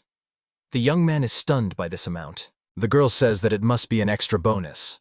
Eldo thinks that if he is called too strong, then Maxia's company has also been too generous. A few days later, he arrives in Fiesta City. The first thing he does is go to the Adventurers Guild, where he sees a quest board, but there aren't many. He assumes that there are not many monsters nearby, since the city is close to the capital. But he still decides to take on a few tasks since he has already come here. He approaches the administrator and asks for permission. She asks what exactly he needs. Eldo says he wants to take the assignments and asks if he can report on those that were issued in another city. The girl explains. If the guilds are within the same country, then it is possible. You need to have a written order and a body part of the defeated monster as proof. Eldo chooses several tasks and asks them to be given. He is offered to tame grass-praying mantises and giant frogs. The girl says it's good that at least some errands are left. Eldo asks what she meant. She explains that there is now a girl in Fiesta named Firepeak who is known by 2 names. Eldo, looking at the stocky man, is surprised. With a name like that, this Pika sounds like an extremely powerful person. The girl explains that adventurers are given 2 names. And while Gillard's whereabouts are unknown, Fire Peak is considered the strongest and most famous adventurer in the world. Eldo wonders if this adventurer is really that powerful. He says he would really like to meet him, but at the same time wonders how it happened that no one knows anything about Gillard's whereabouts. Soon the boy is in the forest near Fiesta. He decides to start his task right there. Using the spell Magical Search, he releases an invisible wave of magic. His eye shows images of praying mantises hiding among the trees. He finds them and realizes that there are about 10 grass mantises within a radius of 10 kilometers. These are the ones he needs to deal with to complete the task. Eldo takes a step forward and activates the skill Magic Invisibility. His body dissolves into thin air, completely disappearing from sight. This ability is disabled when other spells are used, but it allows you to attack the enemy by surprise. This way, he can sneak up on the praying mantis and then suddenly appear in front of them. The guy uses the Fire Ring spell and encloses the monsters in a fiery circle. Squeezing it, he quickly burns the monsters. The first game is lost. Using Magic Search and attacking with Magic Invisibility are basic sage tactics for lone hunting. There are other methods, but this one is the most effective when there are many enemies. Suddenly, something catches his attention, and he uses Magical Search again. The boy sees a girl and a huge gorilla monster fighting a fierce battle. By all indications, this is the boss of this area. A territorial boss is a particularly powerful monster that appears at a specific time. Defeating it grants huge experience and rapid leveling. Eldo becomes invisible again to get closer and assess the situation. If they defeat the boss together, everyone will gain experience. If the fight is difficult, Eldo plans to seize the moment. As he approaches, he sees a gorilla boss and a blonde girl with a spear in her hands. She desperately lunges forward, aiming her spear at the monster, but the boss easily deflects the blow and counterattacks. The girl is thrown back. Eldo becomes visible again. She notices him and, shocked, asks him to run away while she continues to fight. The guy realizes that the boss is a truly dangerous and fast mad monkey. Defeating him alone is harder than even the sea dragon. But despite this, the fragile girl adventurer is holding up surprisingly well. Eldo feels he must intervene. He understands that his current abilities are not enough, so it's time to spend skill points and discover new abilities. Normally this would require a temple ceremony, but he decides to try out the commands, like in BBO. He activates skills number 1208 Blood Poison and number 1211 Shadow Mist. The guy assumes that the principle of operation is the same as in the game and says the command. He says that he is ready now. First he throws a sticky bomb, then he releases a wave of magical charm. The monster stops in front of the girl, but suddenly turns around and rushes at Eldo. The girl does not understand what is happening. The young man realizes that the decoy spell specifically provoked the monster, and it worked. Suddenly, the boss steps on the slime from the sticky bomb and falls face down on the ground. The girl watches in shock. Eldo immediately covers the monster with shadow mist, dispelling a thick cloud right into its eyes. The next step is blood poison. The guy releases a jet of it directly into the boss. The fog obscures his vision, and the poison begins to sap the monster's physical strength. The blonde girl approaches Eldo and, looking at him with admiration, asks if he was really able to neutralize the crazy monkey that she herself could not handle. Eldo smiles and says that he only managed to weaken the monster, not completely defeat it. The girl denies that it is thanks to his intervention that the boss is no longer so dangerous.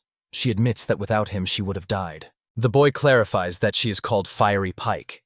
The girl nods and proudly replies that this is her middle name, known in guilds throughout the country. Eldo is amazed that he met the strongest adventurer in the world, and thinks that fate brought them here by chance. She asks his name. The guy introduces himself, and Pika thoughtfully repeats, Eldo, the wise swordsman. She says this is the first time she's seen an adventurer who wields both magic and weapons. Eldo replies that this is his true path as a sage, but he does not seek fame, only the strength to survive. Pika smiles and says that he still won't be able to stay in the shadows, because after this victory everyone will be talking about him. She offers him a temporary alliance. Together they will be able to deal with even the strongest monsters in the region. The guy thinks about it, because he knows that an alliance with such an adventuress will attract too much attention. But at the same time, it's a chance to gain experience. Eldo cautiously agrees, adding that it is more important for him to learn than to show strength. Pika laughs and says that his modesty is even a little annoying, because he is stronger than he admits. She surveys the battlefield and notes that the boss of this region usually only appears once a month. They were incredibly lucky to encounter him today. Eldo nods and says that thanks to this he gained a lot of experience and raised his level. Pika is also pleased with the result and offers to share the reward. The guy replies that he has enough experience, and the rest belongs to her. She is surprised by his refusal to take prey, as most adventurers greedily fight for trophies. Eldo explains that he is more interested in improving his skills and testing spells than collecting treasures. The girl looks at him thoughtfully and says that perhaps it is this kind of selflessness that makes him dangerous to his enemies. She suddenly asks if he wants to join her team, at least for a while. After all, there is always a shortage of strong allies. The guy thinks for a moment, remembering previous offers from guilds and suspicious organizations. But this offer sounds completely different. Eldo replies that he is willing to cooperate temporarily, but only as long as their goals coincide. Pika nods and says that's quite enough. In the world of Jianghu, trust is always built step by step.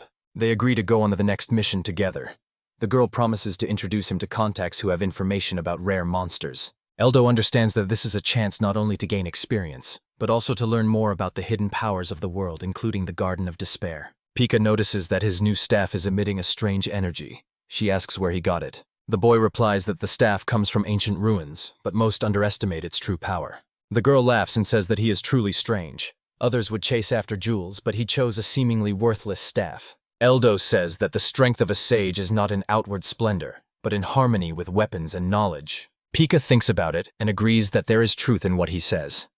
She looks at him curiously and says that she wants to test how strong he is. She challenges him to a sparring match after completing the task, adding that this is the only way she will be able to understand who this sage with the sword really is. Eldo concentrates, puts his staff forward, and recites the leveling spell, preparing magical defense. The monster rushes at Eldo and Miria with a terrifying roar. The large paw flies up to strike, but the boy takes a powerful lunge, holding the staff firmly in front of him.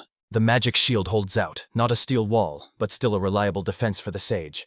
Eldo sharply orders Miria, "It's time to attack." The girl activates the fire weapon spell, and the spear in her hands bursts into crimson flames. She uses the combination that Eldo recently demonstrated and hits the angry monkey right in the head. Suddenly, the spear flashes even brighter and begins to spin in a fiery whirlwind.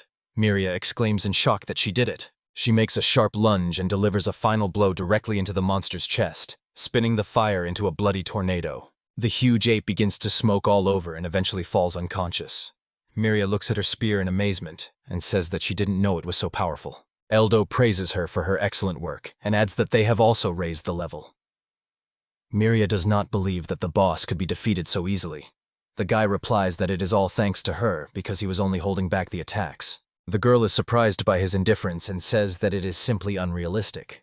She does not believe the words about his F rank because his knowledge of abilities clearly exceeds that level. Then Eldo suggests to Miria that they form a team with him. She asks, does he really want them to become partners? The guy explains that he's been facing bosses a lot lately, but it takes too long on his own. With her power, they'll be able to deal with them much faster. He says he will split the reward in half and teach her the intricacies of the skills. He asks her to just think about it. Miria agrees without hesitation, but reiterates that she doesn't believe in his F rank. She extends her hand to him, adding that she doesn't think he's a bad person. They shake hands, and Miria says she's counting on him. Eldo reciprocates. Later, the girl wonders how skill combinations work. Eldo explains that by spending skill points, you can acquire new abilities, which determine the course of the battle. The biggest difficulty is that even when you level up, you can't master all the abilities, and the points you spend can't be recovered. Miria asks how to choose the right skills to strengthen in this case. The young man replies that there is one combination that he considers a win-win, although he is not sure if she will like it. The girl wonders if he will tell her about this combination.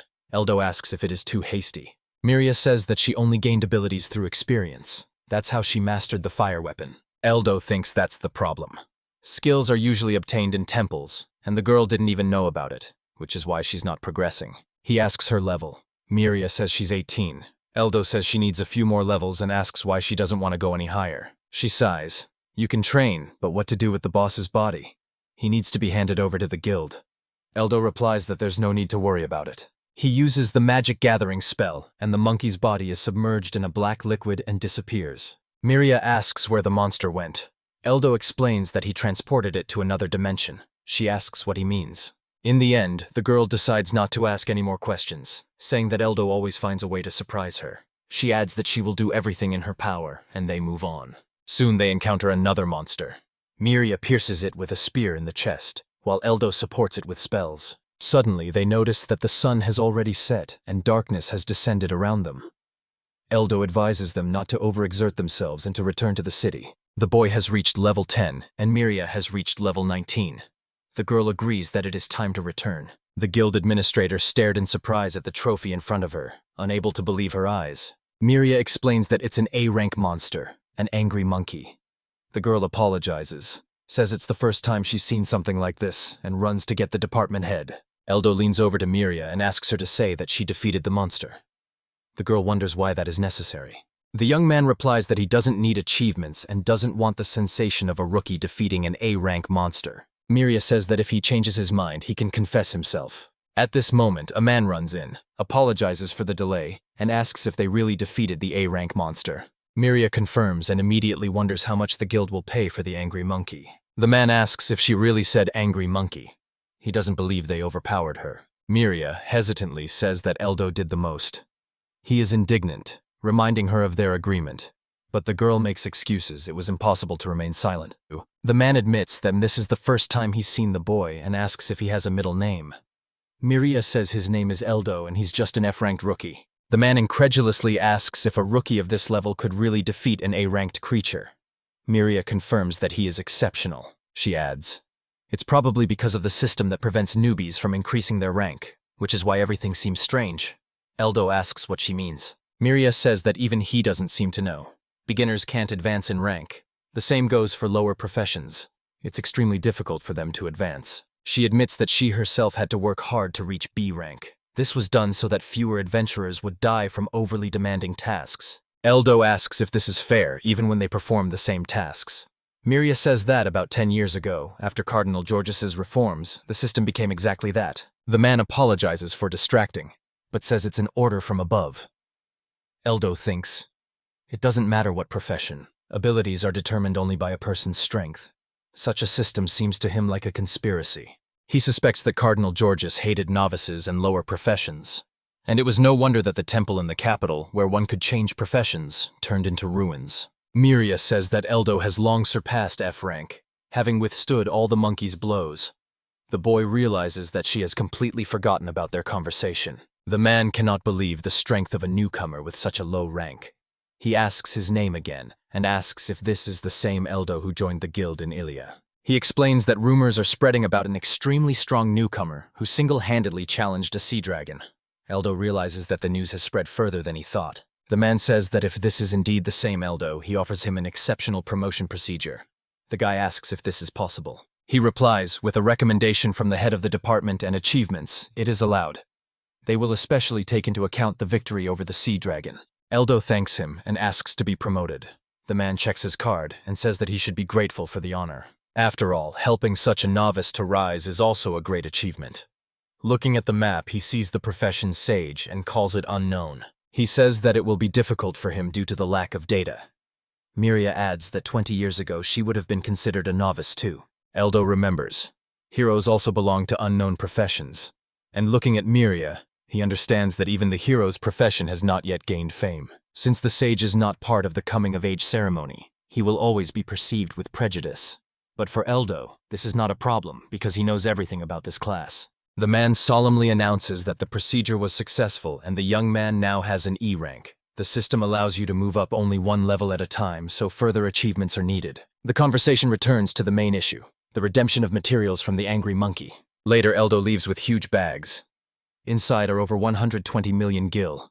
If 200,000 is enough for a month, then now he will have enough for a lifetime. The bags turned out to be too heavy, so Eldo decides to hide them in another space, using a magical gathering spell. Suddenly, Miria calls out to him and reminds him that they have already dealt with the matter, so maybe he will tell her about the skill. The guy says that it is late today, and tomorrow he will give a lecture before the new hunt. The next morning they arrive in the deep forest. Eldo asks the girl if she is ready. Miria stands in a fighting stance and asks to wait, because right in front of her stands a bloody tiger, a terrible beast. Eldo mentions that in BBO this monster wasn't very strong. He asks the girl how dangerous the beast is. She replies that it's the strongest B-rank monster, durable, fast, and with high stats. The young man says he understands, but with the combinations he showed her this morning, she will be able to handle even such an opponent. Miria asks if he's trying to cheer her up, then clutches the spear and adds that frankly, she believes in her own strength. Eldo smiles and begins to watch intently. The girl abruptly lunges forward and the tiger rushes towards her. She activates the attack field skill and her body immediately lights up with a glow, enveloped in light. The girl deftly dodges the tiger's leap and finds herself behind.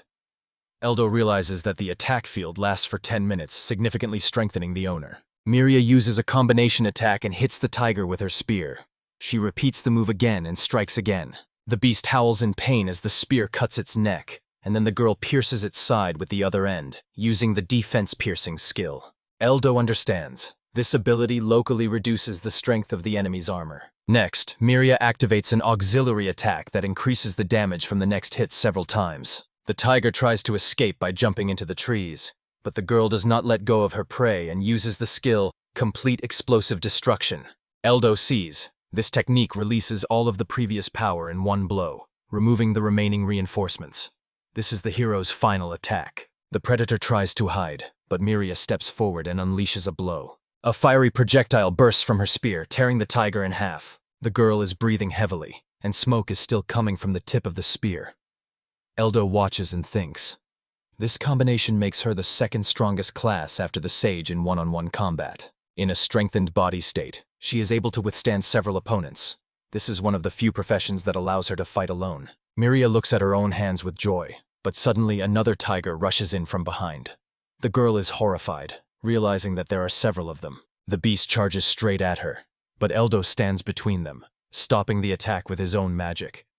Frightened, Miria opens her eyes and sees him in front of her. The young man says that she did a great job for her first attempt at the combination. The girl thanks him, but reminds him that this is not the time for praise. The tiger attacks again with a paw from the side, but Eldo skillfully blocks the blow. He says that he forgot to mention, the heroes have an even stronger defense. Super defense. Another powerful combination is critical defense, when you can dodge and immediately counterattack. The young man explains that he has discovered 3 more tigers ahead through magical searching. He keeps this to himself and lets Miria test her strength against a few. The girl wonders how he will manage on his own, but Eldo raises his staff and summons fiery arrows. The tiger bursts into flames and instantly burns, leaving behind only ashes. Miria looks at him suspiciously and says that she thought he wouldn't be able to hunt on his own. Eldo replies that his level and mana are low, so he can't waste his strength. He relies on Miria to make their hunt successful. The guy says that there is a whole herd of bloody tigers ahead. There is enough time, so he suggests not to rush into the attack. Miria smiles and agrees to his plan. She carefully examines her heroic defense skill. Super defense. Eldo explains that by focusing on a specific area, the shield takes on a clear outline. The young man adds that this shield can withstand both multiple hits and local attacks, making it an extremely useful ability. Miria thanks him for the advice. She even suggests that this skill is as powerful as an S-rank skill. The guy is surprised and says that to start, she needs to learn how to correctly combine combinations of abilities. They reach a small cliff and see 3 tigers devouring their prey below. More enemies await them ahead. Eldo asks if the girl is ready. Miria winks and asks to trust her, because she will handle it without any problems. She jumps off a cliff and rushes to attack, but the young man feels a disturbing premonition. Miria finds a target and uses a shockwave, damaging multiple enemies at once. She then makes a wide turn and hits 3 more tigers. The girl smiles, realizing that the beasts survived the attacks and are standing around again. She is surprised that they are still alive, and she wants to repeat the attacks. She uses a wide attack once again, dealing damage across an area. But suddenly the tigers are behind her, baring their fangs and preparing to attack. Miria screams in fear and surrounds herself with a protective dome that looks like a transparent ball. In desperation, she calls out to Eldo. The young man shoots fire arrows and sets all the predators on fire, while the girl trembles, holding her head. He approaches Miria, and she runs towards him with joy. But Eldo holds up 2 fingers and says that she made 2 mistakes. The first is that it did not activate the buffs from the attack field and auxiliary attack. The second is that it did not take into account the skill's cooldown. He explains that the wide attack can only be used at intervals of 10 seconds. During that time, she could use other abilities. The girl gets upset and apologizes, saying she got too carried away by the fight. Eldo replies that she did well. She quickly understood how to act and was able to combine defense and offense thanks to her super defense. He adds that Miria holds up well on the battlefield. The girl blushes awkwardly and thanks him, and the young man smiles in return. He suggests they switch roles and continue the hunt. Miria agrees. They eventually return to the guild. The guild leader and administrator look on in horror at what the 2 have brought. Eldo says they came to hand over trophies for the bloody tigers. Behind them rises a mountain of bodies, 73 in all. The female administrator screams in horror, and the guild head crushes his glasses in surprise. The man says that even though the boy hunted with the fire spike, Killing so many monsters in one hunt is excessive. Miria insists that Eldo is indeed strong, even if he is only an E rank now. Then the young man uses his ability and pulls out even more tiger bodies. The guild leader is surprised and asks what he is doing. Eldo explains that he used magical gathering, which transports monsters to another dimension. The man admits that this is the first time he has seen such a thing and finds it incredible. Miria adds that Eldo has not only strength, but also knowledge, although he does not seek fame, which is difficult for her to understand. The guild leader assures him that he understands everything and promises complete confidentiality. But the young man thinks that these words are hard to trust, although no one would believe a story about such a powerful newcomer anyway. The man asks if the guy should be promoted to D rank. His results are quite good, but moving to C rank requires confirmation from another department, so this method of promotion may no longer work. Eldo replies that he relies on his senior's decision. After a while, the guildmaster hands him a document and announces that he is now a D rank. He asks if they plan to continue hunting. The young man says that's a good question. They have enough money, so the main reason to continue hunting will be just to develop their skills. Miria sadly adds that she wants to raise her level and take on tasks that will be recognized by the guild as true merit. She says that this will help her get closer to her goal. The young man asks what goal she is talking about. The girl apologizes for not even consulting him, but he reassures her that everything is fine.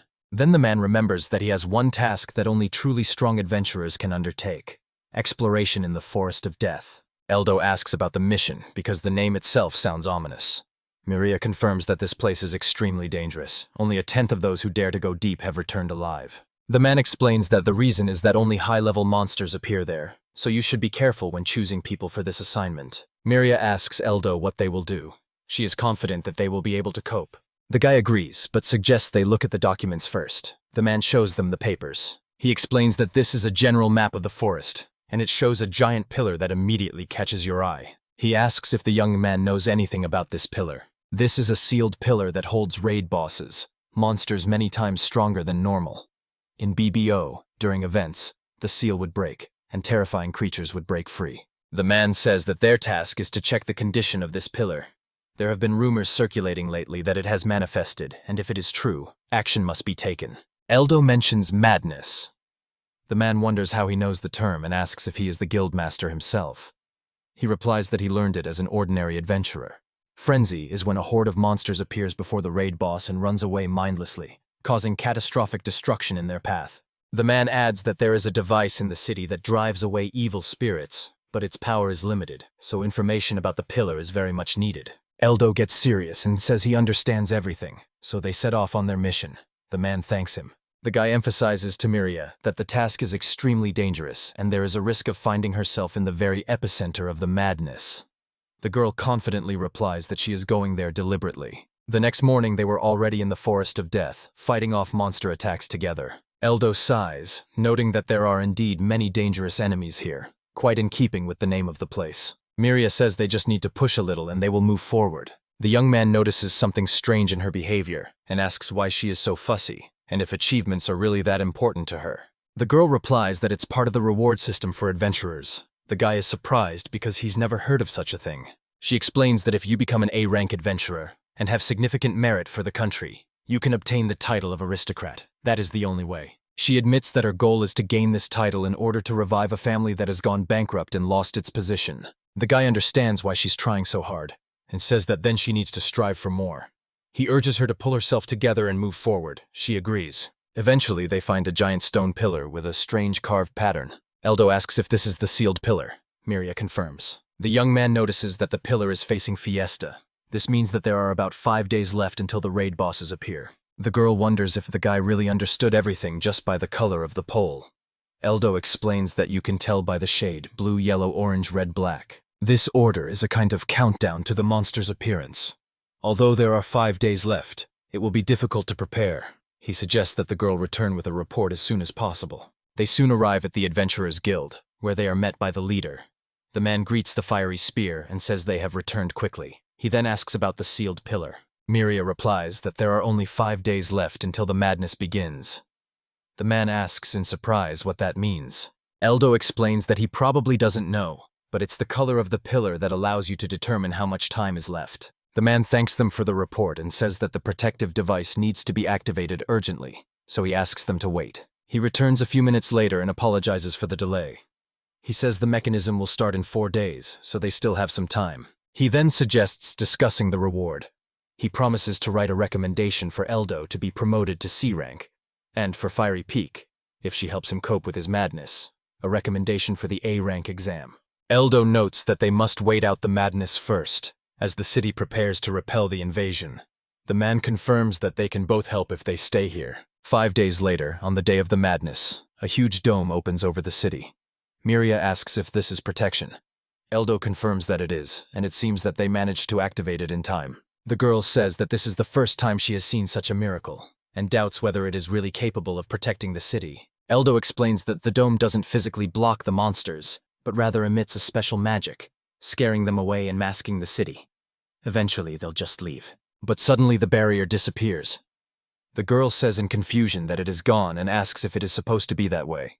The guy replies that it is not and suggests that they check the device immediately. They run to the mechanism that activates the dome and see that it is destroyed. Next to him lies one dead and another wounded man. Eldo asks what happened and learns that the culprit was among the guards and destroyed the mechanism himself. The boy notices a tattoo on the dead man's arm and recognizes it as the symbol of the Garden of Despair Society. He realizes that it was their agent who intentionally broke the device at a crucial moment. Eldo asks if it is possible to repair the mechanism.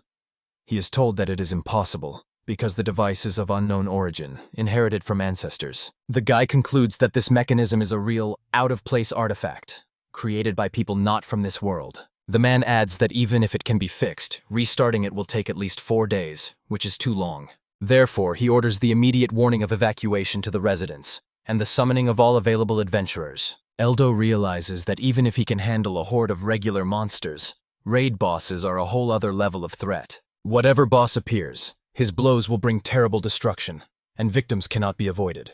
The young man understands that it cannot be otherwise. He rises into the air and tells Miria that he is leaving the inhabitants to her.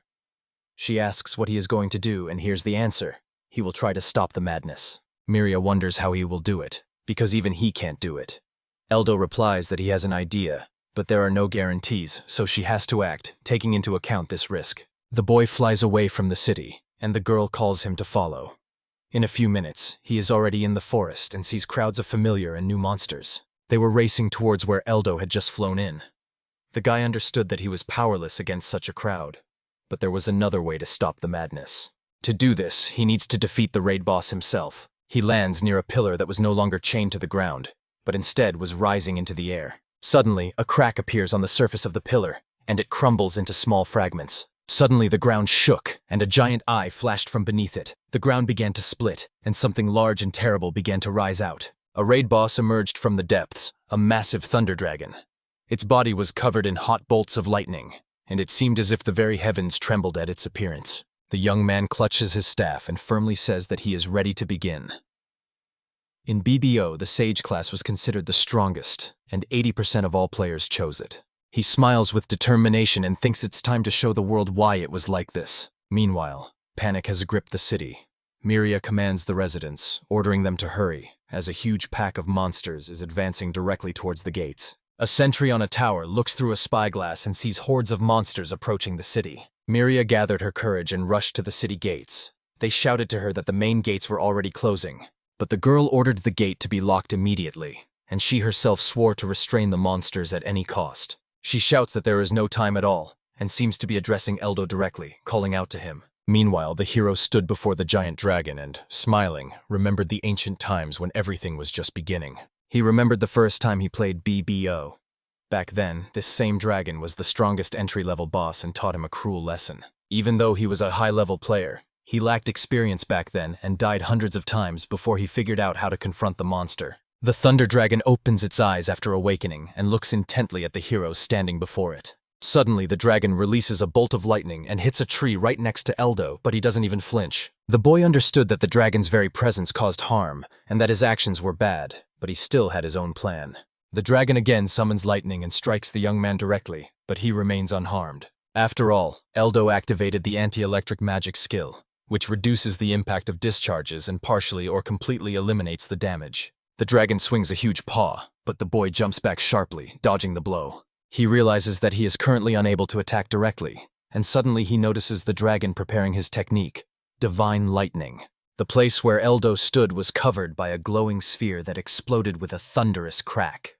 The boy survived, but his hair turned gray from the discharge. He looks at his burned hand and thinks it's just from the touch.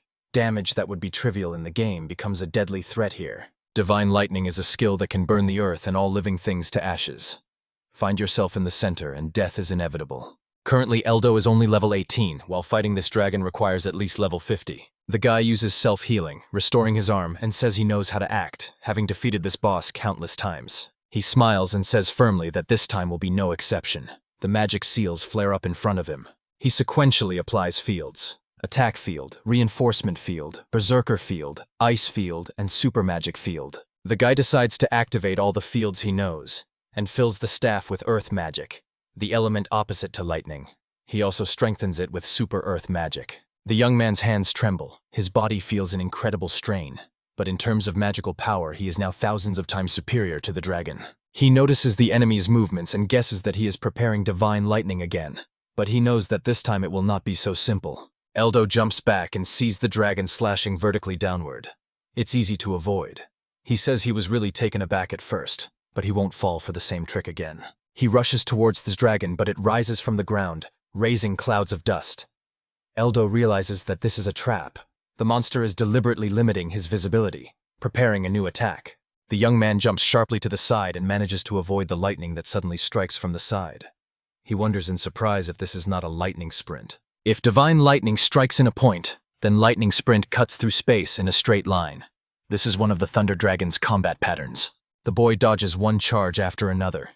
He can barely see anything in the chaos, but his body remembers the rhythm of the attacks, and thanks to that he stays alive. Stretching his staff forward, he tries to use his skills, but suddenly realizes that the magic is not obeying. After all, strengthening spells have a terrible drawback. They deplete mana, replenishing it at the expense of your own life forces. Eldo feels his life force drain away, something he's never felt in the game. But at his level, it's his only chance to defeat the monster. The dragon waves its paw, dispelling the smoke, and finally notices the young man. The boy, gasping for breath, sees the monster raise its paws and prepare a new blow. Suddenly, the dragon sharply crosses its paws on its chest, and a giant cross-shaped cut spreads across the ground, slicing through the soil with claws and air. The dragon looks back to where he had just cut the ground, trying to find his opponent, but Eldo is not there. The young man says he dodges thanks to his knowledge of BBO. The surprised dragon suddenly sees him directly above it. Eldo thinks that direct attacks with his level will not bring success, so there is only one way to attack. He raises his staff up, concentrating all his reinforcements into it. This will be his most powerful blow. A huge lump of earth appears above him, bigger even than the dragon itself. Eldo firmly says that this is what will finish off the monster. He points the staff downward and uses the spell, Giant Stone Hammer. The boulder falls on the dragon from the sky. The huge mass presses the dragon to the ground, and it loses consciousness for a moment.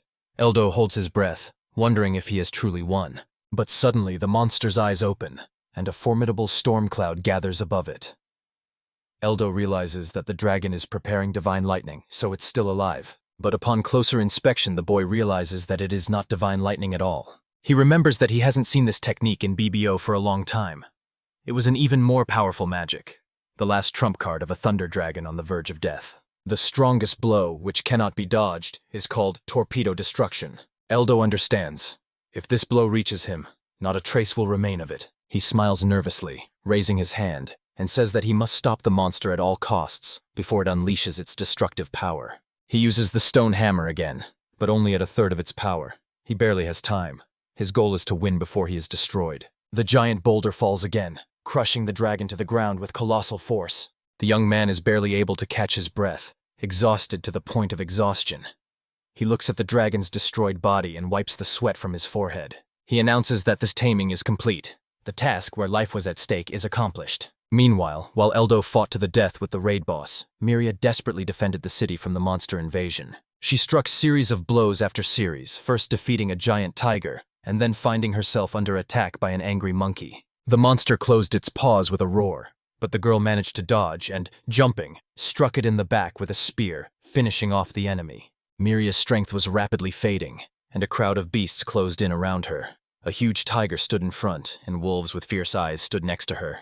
The girl realized that there were too many of them and she was no longer able to fight. But suddenly, the tiger began to dissolve into thin air and disappeared.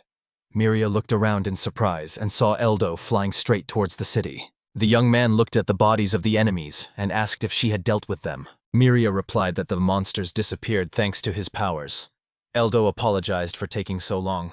He reported that he had destroyed the raid boss and stopped the rampage. Miria asked in amazement if that was true. The boy pulled out a dragon fang and handed it to her. Miria said in shock that it was the remains of an S-rank monster. She had never seen such an artifact, but it gave off a sense of menace. The fact that Eldo had defeated the raid boss single-handedly seemed incredible. She thanked the young man for saving her life again. Eldo said that he should thank her, but he wanted to ask for one thing. He asked her to announce that she was the one who defeated the raid boss and stopped the disaster. Miria was surprised. She exclaimed that she would never do that. She had done nothing and could not claim such a victory. But Eldo reminded her that she had promised to help him in any way she could. He thought it would be more appropriate if she took the credit. After all, the system only increases the rank by 1 level, and for it, the transition from B to A is much more important than his jump from D to C. He added that he wanted to see her as an aristocrat, and having such an ally was extremely valuable. Miria closed her eyes in embarrassment and sighed. She understood. She absolutely needed to gain the title to pay off her debts and revive her family.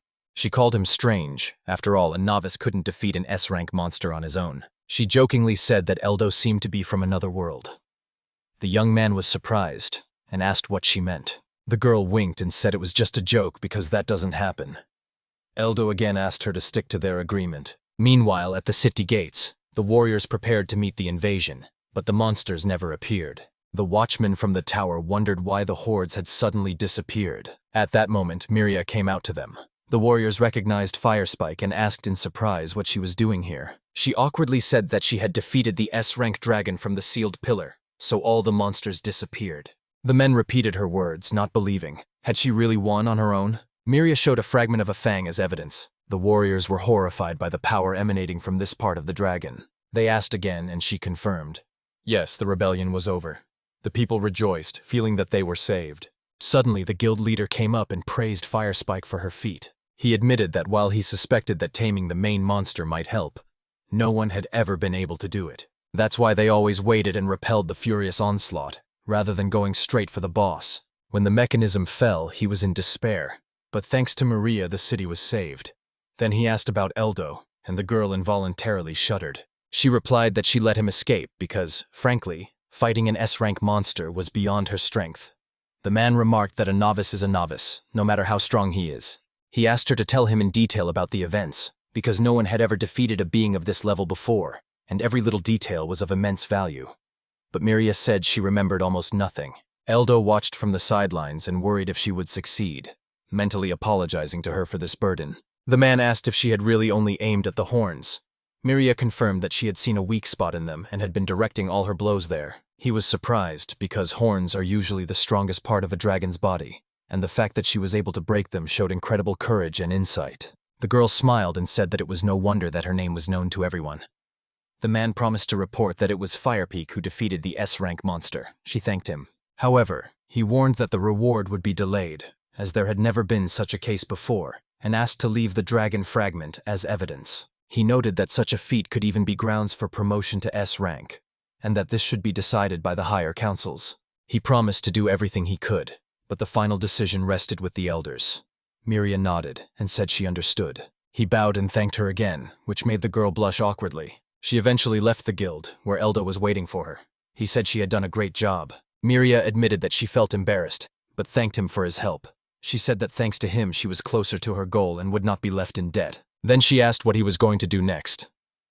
The guy replied that he planned to take on new tasks and level up, preferably where the monsters were just as strong. The girl noted them the Forest of Death was rarely spoken of as a place with moderate monsters. He smiled and asked if she disagreed now.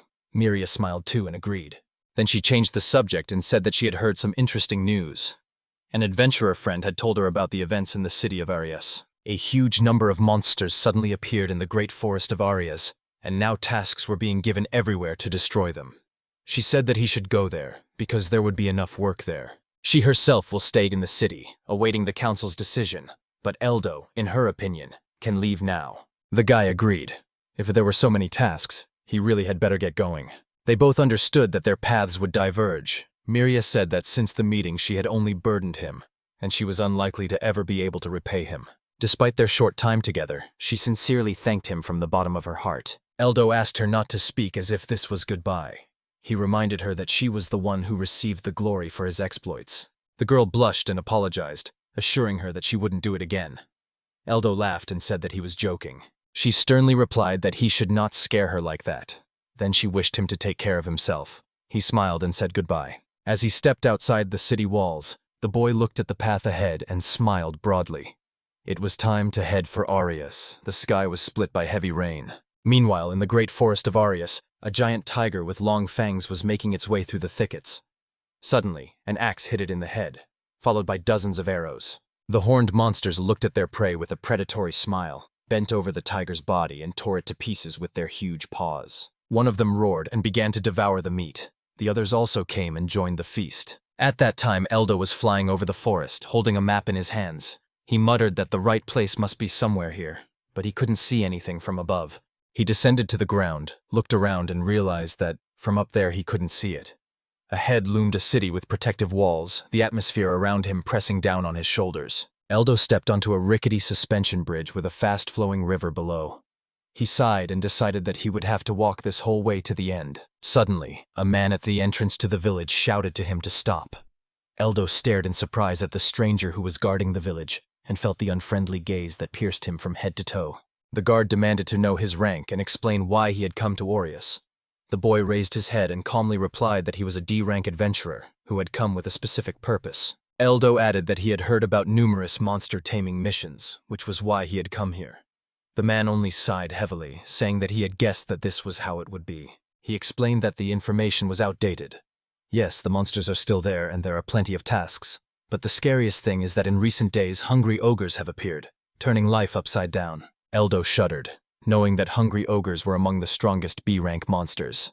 They had intelligence and were skilled in using human weapons, making them deadly dangerous. He thought that such enemies were the most serious test he had ever faced. If there were many of them, then among them might be a leader, or even the Ogre King himself. The battle with the Thunder Dragon had been a fight against pinpoint strikes, and there he could have powered himself to victory. But now he would face a solid wall of brute force and numerical superiority. Even with a good strategy, it's almost impossible to withstand such an onslaught. If among them is not the king, but the even more terrifying Ogre Emperor, then the situation is completely hopeless. The boy sighed and thought with a bitter smile that he shouldn't have broken up with Miria. This time he needed to act extremely carefully, not putting himself at unnecessary risk. The man explained that previously the ogres lived deep in the Arius forest and did not encroach on their lands. But by feeding on monsters, they expanded their territories, driving their prey closer to the settlements. The escaped monsters rushed in droves to the outskirts of Arius, and word brought dozens of adventurers there. They exterminated the common creatures, but just then the ogres arrived and the real disaster began. The watchman said with fear that there was nothing he could do with them now. It was impossible to convince them. They did not want to sacrifice people. If Eldo went into the forest at night, he should be extremely careful. The boy thanked him for the warning and set off. The city greeted him with old houses and gloomy people, whose eyes were frozen with fatigue and despair. He muttered awkwardly that the atmosphere was too oppressive here. However, that was no surprise. The monsters were already standing on the other bank, and fear hung in the air like a fog. Eldo thought that the mass appearance of ogres was a disaster that an ordinary adventurer could never handle. If nothing was changed, this land was doomed to destruction. He entered the district guild and greeted them loudly. He said he had come for tasks, and then approached the board where yellowed quest sheets were hanging. He looked around and was surprised. There were few tasks and they all seemed strange. The administrator girl interrupted him, asking if he was an adventurer and if he wanted to take any. Eldo nodded and said he wanted a more difficult challenge. She raised her eyebrows and asked if he was confident in his abilities. The guy answered evasively, "I guess so." She handed him the parchment and asked him loudly for his opinion. The task was desperate: to tame any monster and provide the remains as proof. The girl smiled, waiting for his decision. Eldo muttered that the task was quite hopeless, as most of the creatures had already been displaced by the ogres. The girl explained that certain monsters still remained and continued to plague the inhabitants. She added that they couldn't handle it themselves because of the risk of running into ogres unexpectedly. So if he was really strong, she begged him to kill at least one monster. The boy agreed, Since you can target anyone, it's more useful than the usual small errands." The girl happily exclaimed her gratitude and sighed with relief. Eldo started for the exit, saying he was going hunting. She shouted after him to be careful. The boy went out to the city gate. There he was met by a surprised watchman who heard that he had indeed taken on this dangerous task. Eldo confirmed and said that he would first scout the forest. The man warned her to return as soon as she felt danger, because after death it was too late to change anything. Eldo waved his hand and replied that if it became too dangerous, he would retreat. He crossed the rickety bridge and plunged into the forest, quietly saying that he would try to cope with anything. The boy walked deeper and deeper. He looked around nervously and muttered that there were no monsters anywhere to be seen. Had the ogres really exterminated them all? He decided to activate magical invisibility and search so as not to wander at random. But his words were interrupted by a sudden predatory roar from the bushes. An ogre emerged from the thicket, holding a still-living fox in its paws, which was desperately struggling. The monster and the boy met each other's eyes. Eldo smiled and said that such a meeting was unexpected. The ogre threw the prey into its mouth, tore it open, and spat bloody saliva directly at the young man. Eldo managed to jump back, but the monster was already rushing forward, trying to tear him apart. Eldo created a magic circle and activated a protective spell. But the ogre broke the shield with the first blow and threw the boy far back, forcing him to bite his lip in surprise. The boy stood up and saw the monster grab his axe and swing. Eldo shouted at him not to be arrogant, but quickly used the sticky bomb spell, pinning the ogre's hand to the tree trunk. The enemy's hand clung tightly, and Eldo aimed his staff at the glowing monster. He shouted that now he would repay him in full, and gathered magic for the decisive blow. The young man invoked the Pillar of Fire spell, and the flames completely engulfed the ogre. Amidst the fiery chaos, only his dark silhouette was visible, writhing in exhaustion from the heat. The monster fell to the ground with a scream, and Eldo breathed a sigh of relief, saying that was enough for a start. But suddenly the monster opened its eyes and, jumping onto all fours, rushed to run towards the forest. Eldo exclaimed in surprise, "Is he really running for help?" He stretched out his hand and released a giant fireball that covered the ogre right in his tracks, leaving him no chance. The fiery sphere hit accurately, and the monster fell to the grass with a deafening scream, never to get up again. The boy examined the body of his defeated opponent with relief. Eldo thought that this ogre was too intelligent for an ordinary monster. If he had time to call his relatives, he would have been finished. The young man raised his head and looked at the clear sky. He sighed, feeling tired. Without Miria, it would take much longer to recover his magic powers, so he would have to be more careful about using powerful spells. The boy said quietly that he must therefore act quickly and decisively, not allowing the enemies to gather in a pack. He looked at the defeated ogre and thought that everything was just beginning. Eldo mentioned that the Pillar of Fire should be enough.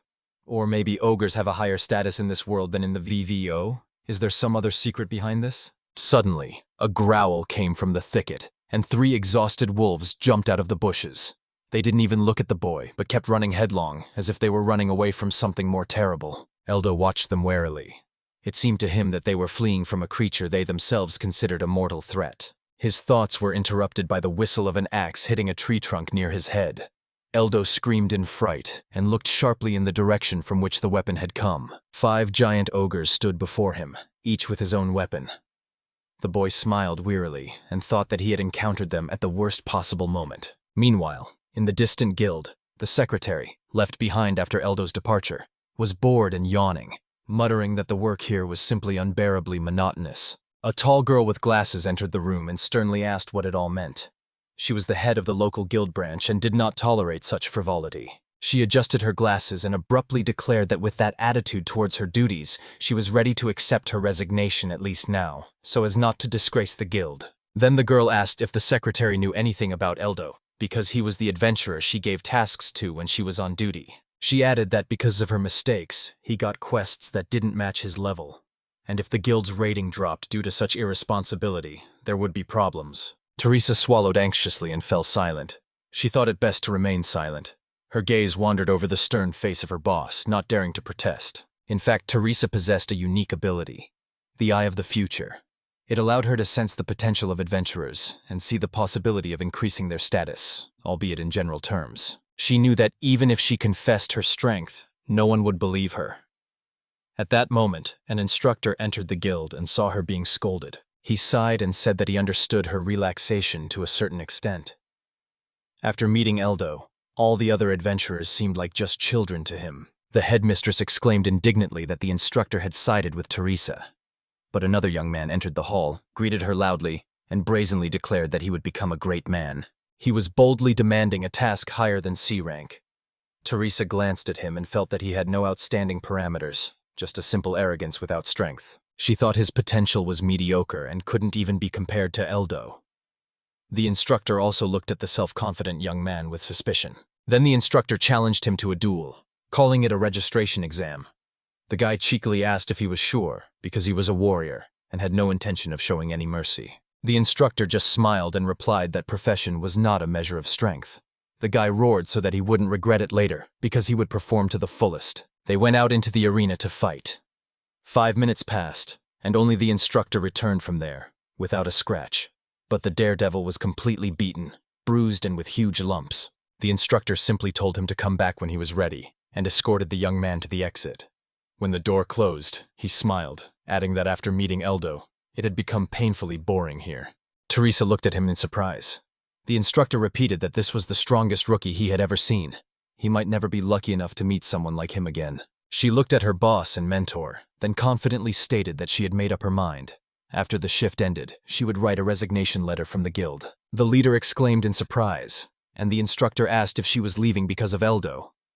Teresa smiled and confirmed that you always feel alive next to him. The leader, a little more gently now, asked her to tell Eldo that they were not sitting idly by, but as soon as the girl started moving, she desperately ordered her to stop. She screamed, demanding an explanation, but Teresa had already gathered her things. The backpack was on her shoulder, and the girl left the guild, going in search of Eldo. Memories returned to Mina. Eldo exclaimed in surprise that the staff cost 25 million gil. The girl only smiled, saying that it was not necessary to pay with money. She explained that she needed his member number on the back of his guild card. She was willing to pay 30 million guilders for it immediately. Mina smiled again, saying, if he wanted to buy it that much. But Eldo interrupted and resolutely agreed, saying that he would take the staff with pleasure. She handed him the bag and reminded him that the change was 5 million.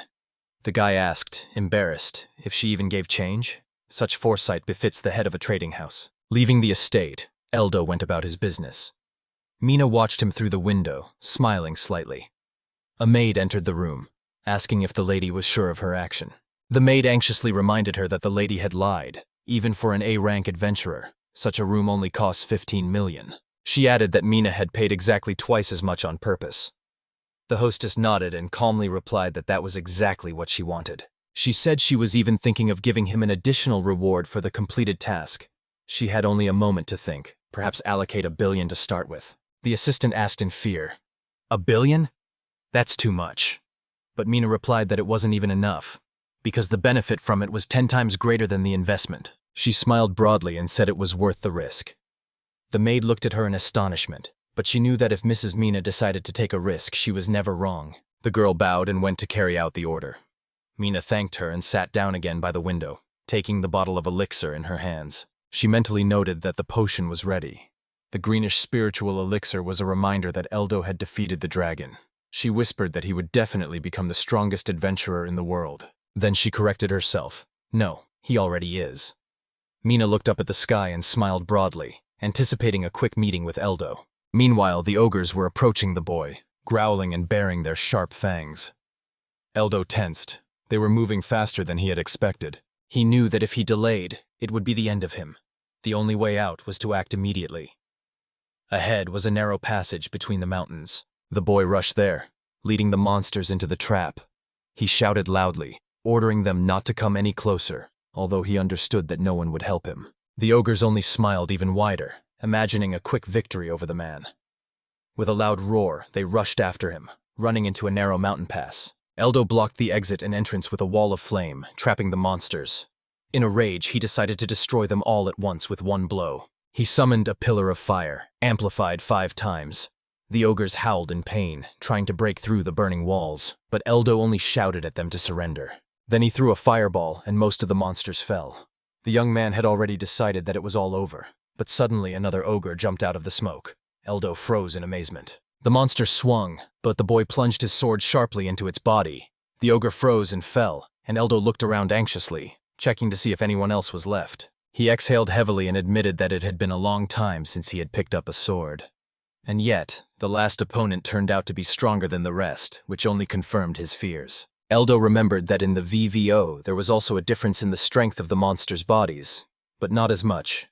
And with the Garden of Despair Society, it's the same story. You have to gather your strength again and be vigilant. He went out to the edge of the forest and decided to use magical search first. After checking the surroundings, he made sure that there was no one around, and was already preparing to use magical invisibility. Eldo said with a smile that everything was fine, and we could go. There was an explosion. The guy folded the ogres' bodies into a magic circle to transport them straight to the guild. He counted about 20 bodies and decided he would return while he still had the strength. He was already walking back to the city across the suspension bridge. The guard, who was watching from the side, shouted in surprise. The young man had indeed returned. He must have managed to escape the ogres. Eldo only glanced at him. He replied loudly that they filled the entire forest, but he had managed to destroy at least 25. The man asked in astonishment, "Because these creatures are impossible to defeat." The girl in the guild exclaimed in delight that he had killed them. This had never happened before. It was simply unbelievable. She stared at him intently, searching for proof. She was upset, saying he hadn't brought any evidence. Eldo awkwardly confirmed that he had put everything together with his own abilities. She asked in surprise why he was collecting. The guy answered in the affirmative. The portal opened, and the bodies of the ogres began to fall to the ground. The girl screamed in horror. "Why are the ogres here?" Eldo explained that it was a magical collection. She clarified again which one. The young man said calmly, "There are 25 of them." The girl was stunned. He killed them all. She left, confused, promising to tell the manager immediately. Eldo wondered if he had attracted too much attention. He remembered Miria's words. Newcomers with unpopular professions shouldn't stand out. But if you want to move up in rank, you'll have to show yourself and help others notice you. The girl returned and apologized excitedly for keeping me waiting. She explained that there was not enough space and asked me to come with her to the warehouse. Eldo agreed. They walked to the massive open gates. Inside, the warehouse was a cave, huge and cool. The girl smiled, and here they were. They went inside. The boy looked around the space and noted that there was indeed a lot of space. The girl explained that this was due to the constant invasion of monsters in these parts. A man ran out to meet them and greeted them joyfully. He introduced himself as the head of the Jacques department and thanked them, because he didn't believe that there would be anyone capable of defeating the ogres. The guy introduced himself as the adventurer Eldo. Jacques immediately said that we could start transporting the bodies and that he was free right away. Eldo nodded in response. The girl, with a smile, warned the manager that he was about to see something incredible. He was surprised at what she meant. Eldo opened the portal, and the bodies of hungry ogres began to fall out. He calmly said that these were the same monsters he had destroyed today. Jacques cried out in shock. The boy explained that it was a magical collection, the ability to move objects to another dimension. Jacques immediately opened the book, searching for references. He admitted that this was the first time he had heard of such a thing, and that there was nothing like it in the guild database. Then, with an enthusiastic exclamation, he called it the discovery of the century. He asked if he could report this to the guild headquarters. Eldo wondered with curiosity what would happen if he did. Jacques explained, "The ability will be researched for years, and after studying it will be made publicly available. However, the reward for him will be colossal." Eldo thought that thanks to Mina, he would have no shortage of money. But this power would really make the adventurers' lives easier and hunting would become safer. He said out loud that it was good, and allowed Jacques to deliver the report. Jacques sincerely thanked the young man for his permission. Eldo thought to himself, now that the ability was known, the guild wouldn't be surprised every time. And if others mastered it, it would change the rules of the game. He added that then even the confrontation with the Garden of Despair organization would become easier. Jacques assured that from now on he was in a great debt to him. He emphasized once again that he was stunned, because discovering the ability and destroying ogres was unheard of for a D-rank rookie. As soon as he realized this, he exclaimed in shock. He asked in surprise if this was a mistake. Eldo confirmed that he was formally registered as a magician, so everyone saw him as just a novice. In fact, he was a sage. Jacques clarified. So he is really considered a beginner? Did the profession bullet not work? Eldo replied that it did. He just didn't try to fix it. He explained that he was capable of using the wizard's magical powers, and asked if there was a way to register him that way. Jacques just looked sadly at the card. He sighed and replied, "The only way to register is through the profession's bullet. There is no other. It used to be possible, but now it's not. Eldo wondered why. She replied that yes, since Cardinal Georges came to power, the rules had become stricter. The professions of hero or saint, which are now devalued, were once not considered grounds for discrimination. The man apologized, saying he didn't have enough authority. Eldo objected that there was no need to worry. He was demanding the impossible from him. The young man thought, Cardinal Georges. He had heard that name. If it was he who had devalued the former high professions, then Eldo longed to meet him and talk. Clutching his staff, he thought that, depending on his reaction, he would have to use his knowledge of VVO for worse purposes. Jeckum looked carefully at the map and said, here it is. He glanced at Eldo and said that he couldn't help with the profession, but he could with the promotion. The guy asked with interest what he would advise. Jeckum replied that for promotion, 3 recommendations from branch heads were needed, and he already had 2. The first was from the head of the branch in Tazia. The second was from the head of the Metropolitan Department, who rarely recommends anyone. Eldo was surprised. What had he done to deserve such an honor? Thinking back, the boy realized that he had recently completed a task for the Maxia Trading Company. He thought that it must have been Minnie's doing. Jeckum added that all he had to do was write a recommendation and his rank would be raised. Eldo thanked him sincerely and said that he would like to do it as soon as possible. However, Jeckum regretfully noted that for his current merits, being promoted only to rank C is an injustice. He himself would like the discriminatory system to finally disappear. The secretary shouted in fright, telling him not to say that. Jeckum, embarrassed, asked Eldo not to repeat what he had heard, otherwise he would be fired. Eldo calmly replied that everything was fine. Jeckum added that even despite the prejudice, one could still be promoted if one achieved significant merit and submitted an application to the main headquarters. Eldo was surprised and asked, what if he destroys all the ogres in these lands? The secretary and the manager looked at him in astonishment. Jeckum exclaimed, how is this even possible? After all, that would be more than enough for recognition. But after a moment he only smiled sadly, thanking the young man for his willingness. The girl exclaimed joyfully, if Eldo defeats the ogres, he will be allowed to stay here. Jeckum confirmed her words. Eldo asked if ogres really cause so much damage. He answered seriously, yes, but there was another, worse problem. He explained. It was about relocation. Eldo asked in surprise what kind of relocation. Jeckum replied that the capital had already suggested leaving the city and moving to another place. He added that there was even an order. If the ogres could not be defeated, the plan would be implemented. The people were against it, but the aristocracy didn't care much. Eldo asked in surprise what he meant. Jeckum explained, there are many old people here, and even if everyone left, the ogres would destroy the city to the ground. He angrily said that it was even more convenient for the capital. Eldo asked if they were saving them this way. Jeckum shook his head. No matter how much they ask, the answer's the same. Save yourself. He then explained that this was a whim of the capital's aristocracy. Eldo asked in surprise. Jeckum said that Arius belonged to Count Megas. The aristocrats who hate the Count seek to destroy these lands under the pretext of monsters. When Eldo asked why they hated the Count, Jeckum replied, the people love him because he cares even for the borderlands, but the nobility despises him. Cardinal Georges especially hates him. Eldo heard the name again and thought that everything was leading to him. He asked why the aristocrats were fighting among themselves. Jeckum explained, because of his opposition to discrimination against the lower professions. Count Magus had always supported them. He added, the Count gave shelter and work to the destitute from all over the country. Eldo understood that this was why the nobles hated him, because he defied their laws. The young man thought he had heard extremely valuable information.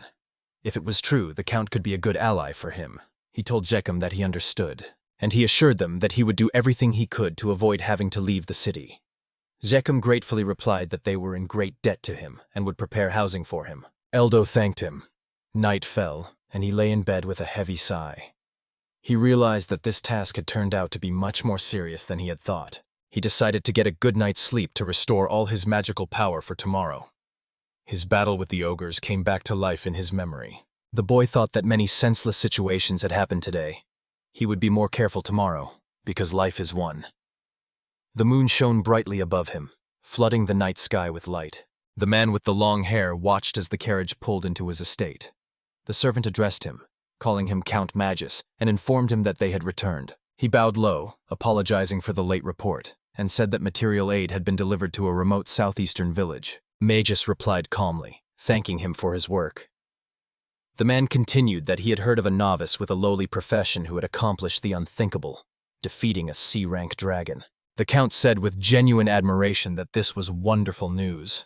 The servant added that this adventurer was only an F-rank novice, and even the Maxia company confirmed this story. Magus beamed. He would like to meet this guy at least once and perhaps pin his hopes on him. Eldo, meanwhile, was sleeping peacefully and had no idea that the conversation was about him. As he left the house, he felt his magical powers fully restored. Zekum and the secretary from the guild approached him. The girl screamed with joy when she saw him. Zekum asked if he had rested well. Eldo thanked him and said that he was going to go look for the ogre's lair. Rising into the air, the boy flew over the city. Zekum and the girl froze in shock, unable to believe their eyes. They had never seen a person rise into the sky, and here he simply flew away. They only confirmed in confusion. Yes, he really flew away. At this time, Teresa also set off on her own, trying to catch fish in a small lake. Eldo was flying over the forest and decided to find the enemy's lair first. He thought that the ogres came from his boss, so this time he would have to exterminate them all. He saw 3 travelers in the sky and was surprised because he might have help, but he still flew on in search of the ogres. The young man was nervous. If he flew too long, he would run out of strength. He suddenly exclaimed, "This is it!" As he descended, he activated his invisibility magic. At the roots of a large tree in the gorge, he heard footsteps. It was a group of ogres. Among them stood a giant ogre, and his smaller kin stood nearby. With horror, Eldo recognized the ogre king and realized that he had found their lair. He decided to retreat to prepare. But when he returned to the city, he heard loud shouts in the square. The young man approached the guild secretary, who was standing to the side, and asked what had happened. She pointed to 3 men standing at the front of the crowd. The highest one shouted that they had already explained everything. The inhabitants must leave Arius. Eldo exclaimed in surprise at what he meant. Another pulled out a piece of paper and said, "This is an order from the main temple in the capital. It says that the method of carrying out the order depends on the executors." He explained loudly. In other words, their orders were equal to the will of the capital, so they had to liberate the territory. Zekum screamed in horror that this was nonsense. The people in the crowd shouted that the capital would never issue such a cruel order. They couldn't leave now, with everything around them swarming with ogres. One of the newcomers boldly declared that they had not encountered a single ogre on their way. Eldo thought that was only because he had exterminated them in these parts. The man ordered them to stop talking and get ready. Nearby, Zekum muttered that this was absurd. Eldo agreed. The situation was indeed unpleasant. One of the strangers finally noticed Eldo and was surprised. Zekum sighed. If this was a real order from the capital, they could not be resisted. Eldo wondered if Count Magus' situation could become seriously complicated. Zekum asked in despair what to do next. One of the men drew his sword and boldly ordered everyone to stand back. Then he smashed several barrels and crates of provisions with a blow. The woman fell to her knees with a scream. These were the food gifts from Count Magus. She sobbed, calling it horror and heartlessness. Eldo cast the spell, Hanging Noose. A magic circle flared beneath the daredevil's feet, and the rope tightened around his neck, lifting him into the air. He crashed against the rocks. In a moment, the noose came untied and the man fell. Eldo used a soft fall spell, so he landed without serious injury. His companion exclaimed in shock that this was it. The man lay unconscious, and Eldo stepped forward and firmly declared he did it because he couldn't take it anymore. Zekum said worriedly that this was unnecessary, but Eldo replied that their demands were impossible to fulfill anyway. Don't worry, he would deal with these people himself. One of the men asked angrily who he was. Eldo calmly identified himself as a D-rank novice. The latter laughed, shouting that ordinary novices didn't behave like that. Eldo agreed, that's true. After all, those at a higher level often can't even activate the abilities that already obey him. So it turns out that he is lower in level than the newbies. The man shouted for this upstart to shut up and die. But Eldo only smiled. He was not boasting, but telling the truth. In his rage, he swung his spear. The blow didn't reach the target. The guy used a strength blow. He sighed. What kind of problems? They call themselves guards, but in reality. He got angry and told him the truth. He doubted that such people could protect the villagers from the ogres. The man shuddered when he heard this. Eldo hit him right in the face with his stick. He collapsed next to his comrade. Eldo said loudly, "Whatever it is, they are weak-minded. Let them get out and tell their customer that evacuation is no longer necessary, because all the ogres here will disappear. So he said, calling himself a rank C newcomer. The people in panic picked up their own and, threatening them, fled the village. Eldo looked them over and quietly noted that it was the first time he had heard such absurd words. Zekum immediately ran up to him. The guy apologized for his arbitrariness and asked, "If anything happens, let them say that he was just a wandering adventurer." He thought to himself, he never imagined he would attract attention like this, but maybe directing hatred at himself would be good for the city. Zekum said bitterly that it hurt him because he couldn't do anything himself. Eldo understood. He really couldn't resist orders from above. But the boy added, "He has a bad feeling. It all looks like a trap." Zekum, horrified, asked what he meant. Eldo asked if he had heard of the artificially created monster, the devil's venom. Zekum admitted in confusion that he had not. The boy explained, "Her power makes all the monsters in the area mad, and also much stronger. This changes the entire balance in nature. That was what had been bothering him from the very beginning." The catch was exhausted. The ogres had become too numerous. They were even hunting near humans. At this rate, their race would have to disappear. And at the same time, a plan for forced resettlement is launched. Everything is too suspicious, as if someone has set it up. Zekum was horrified. Was this really organized by the capital? Eldo replied, "Although they are hiding behind orders from the capital, it is more likely a bluff to strengthen their own power." The boy added, "Perhaps Count Magus' enemies were involved in all this." Zekum froze, finding it hard to believe. Eldo hesitated, but suggested that Cardinal Georgius himself might be behind the plan. The scale was too large. Zekum exclaimed that this was madness. No matter how much they hated Magus, it was unrealistic to go that far. But Eldo shrugged. It was just a guess. So he asked, "Let this conversation remain between them." Zekum nodded. He was right. Eldo decided to act, always keeping the worst-case scenario in mind. There was a terrible poison in the world of VVO. It could only have been created by members of the Garden of Despair. If they are truly connected to Georgius, then this world is inexorably heading towards disaster. He told Zekum that after the task he would ask him something. He confidently replied, "Ask anything." Eldo thanked him and explained that it wasn't even a request. He wanted to be introduced to Count Magus. Zekum smiled. The Count would be glad. But he warned, "Magus is in conflict with the Cardinal, and friendship with him is dangerous." Eldo interrupted. "That's why he's going to the Count. He won't let Georgius do everything on his own." Zekum was delighted to hear such words. He added that he was grateful. Among the guild employees, there are also many who hate the Cardinal for destroying the old system of professions. He promised to enlist the support of his friends and provide a warm welcome. If Eldo needed anything in this city, he should come to him. He smiled and agreed. The boy asked Zekum to prepare a large amount of oil. Zekum was surprised, but replied that if he collected everything in the village, he would get the required amount. The man asked curiously why he needed so much oil. Eldo looked him straight in the eye and confidently declared, he would burn the entire lair along with the monsters. Zekum exclaimed in fear, "Do you really want to burn down the forest?" He asked him to change his mind. Eldo objected. "There is nothing to be afraid of. He will not burn everything down." The young man clarified that he would only destroy the lair.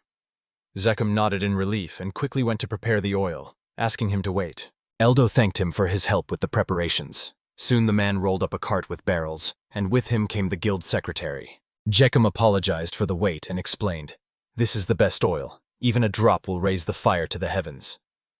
Eldo sincerely thanked him. The boy said he would put everything in a magical vault. Zekum nodded. Eldo opened the portal and they began pouring the barrels into it. The girl exclaimed in surprise that the oil was disappearing and asked if the storage room would overflow. Eldo assured her that there would be enough space. He added that it was better not to carry the tubs, but to pour everything out at once. It was more convenient that way. Zekum enthusiastically admitted that it was extremely practical. The young man thanked them both for their help and was about to leave, but the girl stopped him with a shout. She said that the sun was setting and it was too dangerous at night. Eldo replied that he was more comfortable at night. He had a skill that would come in handy. Zekum asked if he was sure about that. Eldo nodded. Ogres usually hunted during the day. Then Zekum realized that this would be a surprise attack. Eldo admitted that he was a little nervous, but he would try. Zekum scratched the back of his head and told him to be careful. The young man smiled. It was time to go. He flew into the night sky, and Zekum and the secretary watched after him. The girl sincerely prayed for his success. Eldo hovered over the ogre's settlement. He saw hundreds of enemies and said, "First we need to scout." He activated the magical search. A picture appeared before his eyes. Dozens of ordinary ogres and one king. If the plan worked, everything would be over quickly. Time to act, he decided.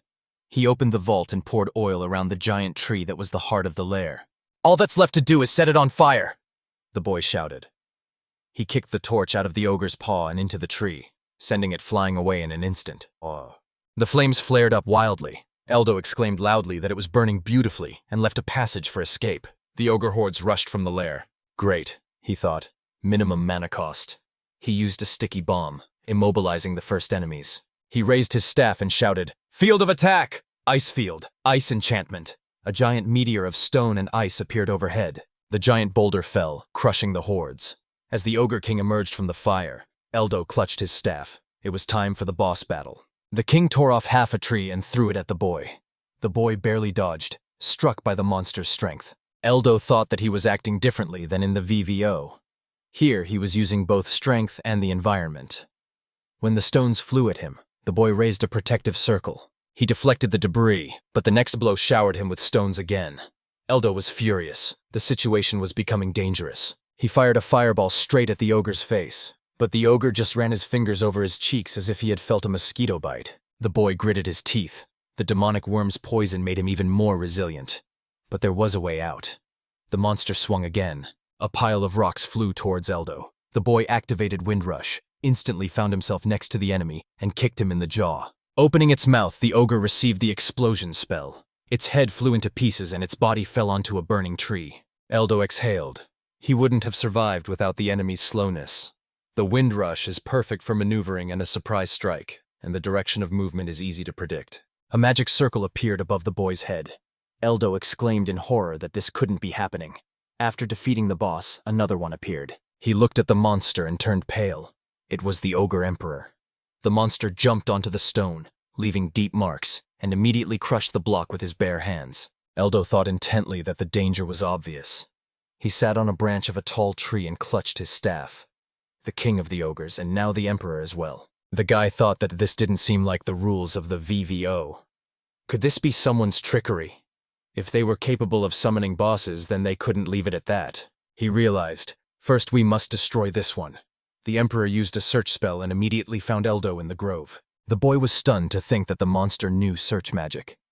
The ogre, in a rush, tore down the tree, and Eldo barely managed to hide in the main trunk of the den. The ogre beat on the tree, trying to get it. Eldo fired a fire arrow, hoping to engulf the enemy in flames. He decided to test the enemy's strength, but the monster grabbed the arrow with its hands. Eldo exclaimed in surprise, intending to use it as a test blow. The young man thought that the king would suffer. The poison of demonic worms exceeds any imagination. One must not panic. The knowledge of the VVO is still with him. The experience of this world is also in his hands. He will endure. Eldo fired a few arrows again, but the ogre easily deflected them. Eldo smiled and formed a circle right next to the monster. He summoned a pillar of flame. The ogre's head lit up and he roared. The boy exclaimed happily that it was good. Even if it didn't do much damage, he bought time. The ogre slapped himself in the face and glared at him. Eldo shouted that he had to find a way to break through the defense, and suddenly he remembered something, shouting joyfully. This was it. He thought he could survive. He would use the material from the boss. The boy looked at the burning monster that was looking at him through the flames. There was no doubt left, no regrets. He gathered himself and shouted that he was calling for forbidden magical erosion. A stream of dust flew from his hands. The ogre tried to grab it, but in vain. The entire creature was covered in magical dust. Eldo watched as he writhed, magical erosion eating away at his body, distorting his power and destroying his body from within. He understood why this spell was considered forbidden. It destroyed everyone in a radius except the creator himself. Therefore, before using it, you need to check the area by searching. The second drawback is that you need material from the boss, which disappears after use. In the VVO, it was banned in raids, but now it is the only way out. This remedy perfectly counteracts the poison of demonic worms. The ogre's hand hardened, and then broke off. The monster looked at his own limb in horror. Eldo thought, poison strengthens monsters, and therefore their magic is easier to absorb. Distorted power also turns into erosion. The ogre fell to his knees and roared. Eldo repeated the spell, and out of the corner of his eye he saw the flames spreading to the neighboring trees. He decided that the fire had to be stopped quickly. But the ogre stood up, and the young man shouted, "Time to end this!" He caused erosion again. The Emperor swung his fist at it, but the other arm broke off, the monster fell, and Eldo won. The boy was breathing heavily. He looked at his fallen enemy and whispered in surprise, "Thank God, he won." Then he directed the body to the shelter. He said that now we must put out the fire. It is a pity that the Emperor's material is lost, but the corpses of the ogres and the king will suffice. A crystal flashed on the ground. Eldo exclaimed with joy, "It's the Stone of Wisdom!" He didn't expect this after the erosion. He thought that usually the drop would spoil after this magic, but he was lucky. The rare material was now in his hands. The boy ran through the forest and searched. He saw where the source of the poison was. He was happy. Here it is, the poison of demonic worms. He released a pillar of ice into the ground and broke the curse. He smiled. Now the monsters will not be so aggressive. The forest is peaceful again. Eldo wondered if the emergence of the Emperor after the death of the king could have been foreseen. He wondered how effectively the knowledge of the VVO could be used against the monsters of this world. But he interrupted his thoughts. There was no point in racking his brains. It was time to go back. In the guild, the girl was shaking Zekim by the shoulders, begging him to wake up. The secretary shouted that it was unfair for Mr. Eldo to fight alone. Zekim replied wearily that he understood everything, but he didn't have the strength to get up. A voice sounded nearby. Eldo stood with a smile and said that the sun was already high. Zekim grumbled that he would get up. Both he and the girl froze in surprise. Zekim stood up, shouted that he was covered in bruises, and worried that he was wounded. Eldo replied calmly that the battle location was simply bad. The boy smiled and added that they shouldn't worry. He had defeated all his enemies. The secretary and Zekim hugged him with tears of joy. Eldo apologized sheepishly, explaining that he was terribly exhausted. Then he fainted and fell to the floor. The girl screamed hysterically about what had happened. When the sun set, he opened his eyes.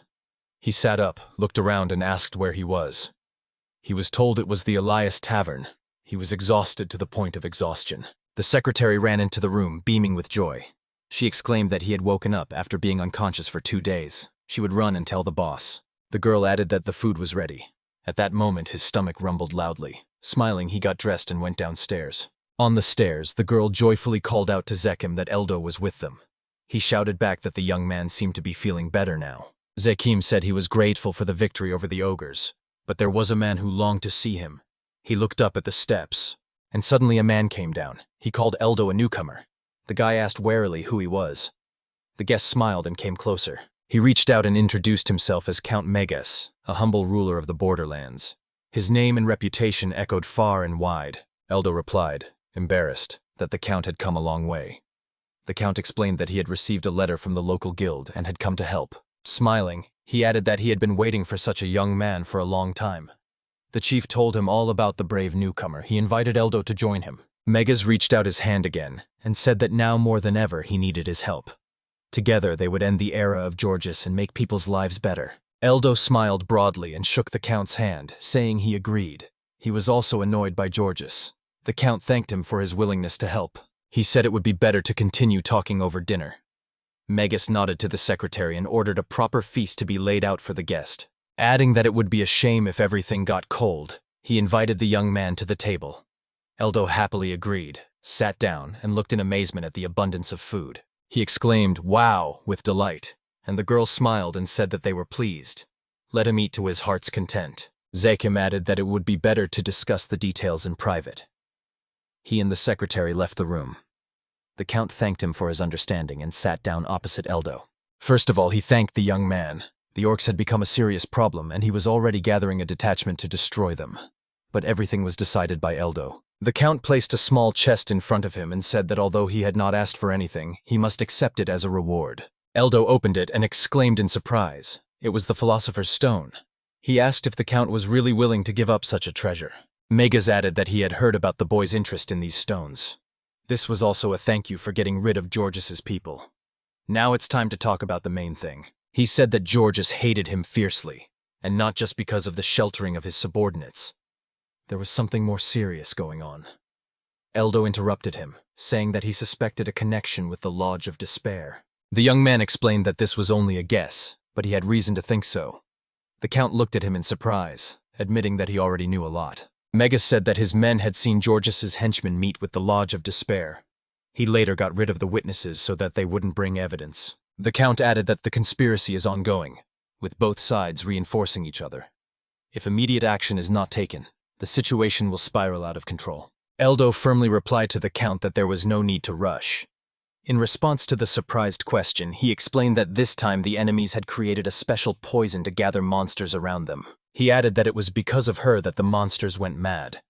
Today they were destroying this city, and tomorrow they would move on to another, destroying everything in their path. The Count exclaimed in horror that the damage was already too much. Eldo replied grimly that this was not the worst of it. There were far worse things. The boy said angrily, "They sacrifice people, turning their souls into magic.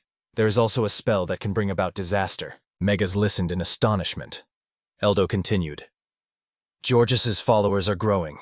With their help, the Lodge of Despair can cause a magical catastrophe capable of destroying the world." The Count exclaimed that this could not be. "Does such magic really exist?" Eldo coldly replied, "It is the absolute truth. There is no point in lying to him." Megas asked how he knew. The boy quietly said that he had heard about it in a place where he had once studied, but now that place no longer exists. Eldo added, everything he had seen confirmed that knowledge, so the worst was to be expected. Megas said that was understandable, but they were not going to give up. The young man asked directly whether they had a chance to win. After all, the Lodge and Georgis together were a force more terrible than any catastrophe. The Count agreed. A direct battle was impossible. First, their influence had to be undermined, and if he had to give his life, he would be ready. Eldo looked at him in surprise. The Count continued, "Georgis's policy of humiliating the lower classes is already being questioned." He added that this was why it was decided to raise Miria Firespear to A rank. Eldo wondered if she had really been dragged into this game. The Count explained, "Even Georgis couldn't handle an S-rank monster on his own and needed her help. All adventurers say this." Eldo smiled. This was good news. He thought that the victory over the Storm Dragon had not been in vain.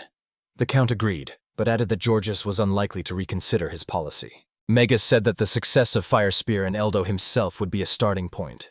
Rumors about them would gradually change people's attitudes. He promised to spread the stories of Eldo's exploits himself.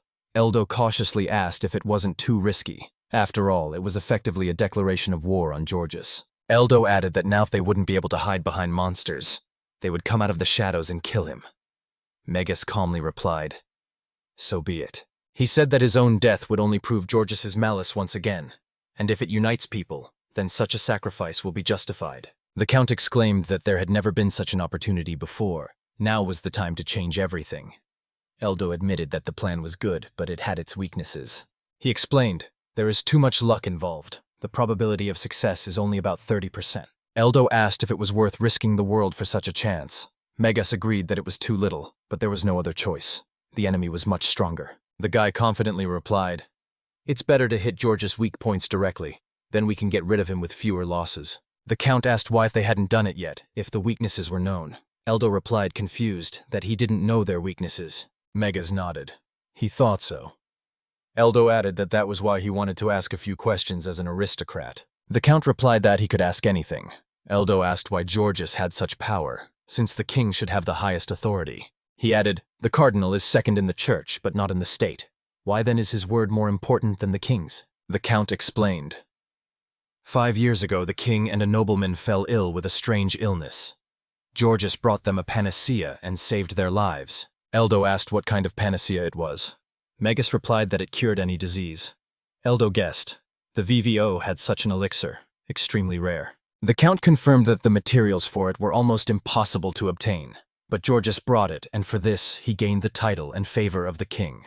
From then on, he was recognized as the highest aristocrat. The Count added, "Now he has a monopoly on medicines. Even the royal family has difficulty obtaining them without his permission.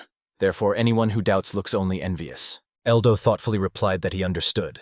Then he suddenly asked the Count, "Isn't this Georgis's weakness?" Megas asked in surprise what exactly he meant. The young man explained, he knew how to mass-produce healing elixirs, so why not turn Georgis's power against himself? The Count exclaimed in astonishment. Was he really serious?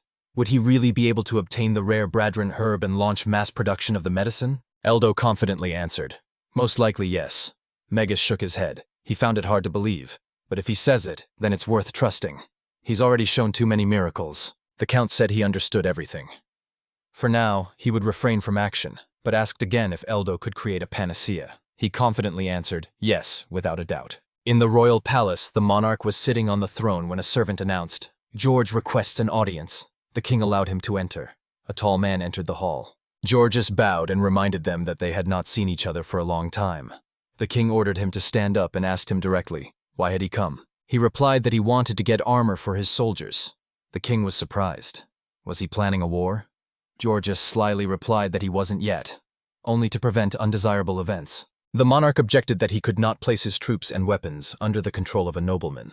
But Georges reminded him that he was alive only thanks to him. After a pause, the king agreed. The knights would be under his command. Georges smiled and said that it was all just for the sake of peace in the kingdom. Meanwhile, Eldo went into a herbalist's shop and asked if the cement vendor had any tayumame. The vendor wondered why he needed the plant. He added that such grass was only good for livestock. Eldo replied that he needed it for the bright future of the kingdom. After that, he parted ways with the count. Megas thanked him again. If the cure could be mass-produced, it would save countless lives. He added that Georges, having a monopoly, was selling the medicine at a terrible price. Eldo replied that it was too early to thank him. There was no result yet. The count agreed and apologized for his excessive joy. After all, true success requires a plantation of burden grass, and no one has achieved this yet. Eldo denied that he did not consider it impossible. The count asked curiously, what was his plan? Would he dare to seize someone's land? The boy replied, no, it's too dangerous. But he asked if the count could get some burdana seeds. Megas replied that there were no adult plants, but the seeds could be found. He added that he would get them if necessary. Eldo confidently said, then there is no problem. If there is no plantation, he will create his own. Eldo lifted himself to the top of the waterfall with a flight spell and set up a magical vault where the water fell. He said with satisfaction, everything you need is at hand. Next, he ascended high into the sky to find a suitable place to grow. He needed land with strong magic, closer to Elias, not near the ogre's lair. The boy exclaimed happily that he had found a suitable plot of land outside the city. This place seemed ideal for his plan. He decided that stable production required workers, and first of all, a good road. We need to start with the simplest thing. He flew to the chosen place and said, this is where I will start the work. Now I need to check whether the method will work and prove to the count that he can be relied on. Eldo scattered the seeds along the path, saying he would plant the tayumame first and then water them. He opened the vault and called out a water cannon spell. Water from the waterfall flooded the ground. The boy noticed that the seeds were scattered unevenly. The soil was not cultivated, and there was not enough moisture for them to germinate quickly. But he didn't give up. He stretched out his hands and concentrated. The main thing was for the sprouts to break through. He used the magical cultivation spell, but instead of silence, wolves jumped out of the bushes. Eldo realized that he had attracted them with a lure spell. The wolves rushed at him, but he stopped them with an ice block. All the beasts fell dead. Eldo said bitterly, I'm sorry, but I'll have to use you as fertilizer. He knew that the tayumames could absorb the power of monsters. He thought that now all he needed was time. He could return to the city himself. Within 2 days, the sprouts had broken through, and he was surprised to note that there were quite a few of them. The plants grew incredibly fast. Eldo cut down one bush and noticed that the monster corpses had become fertilizer.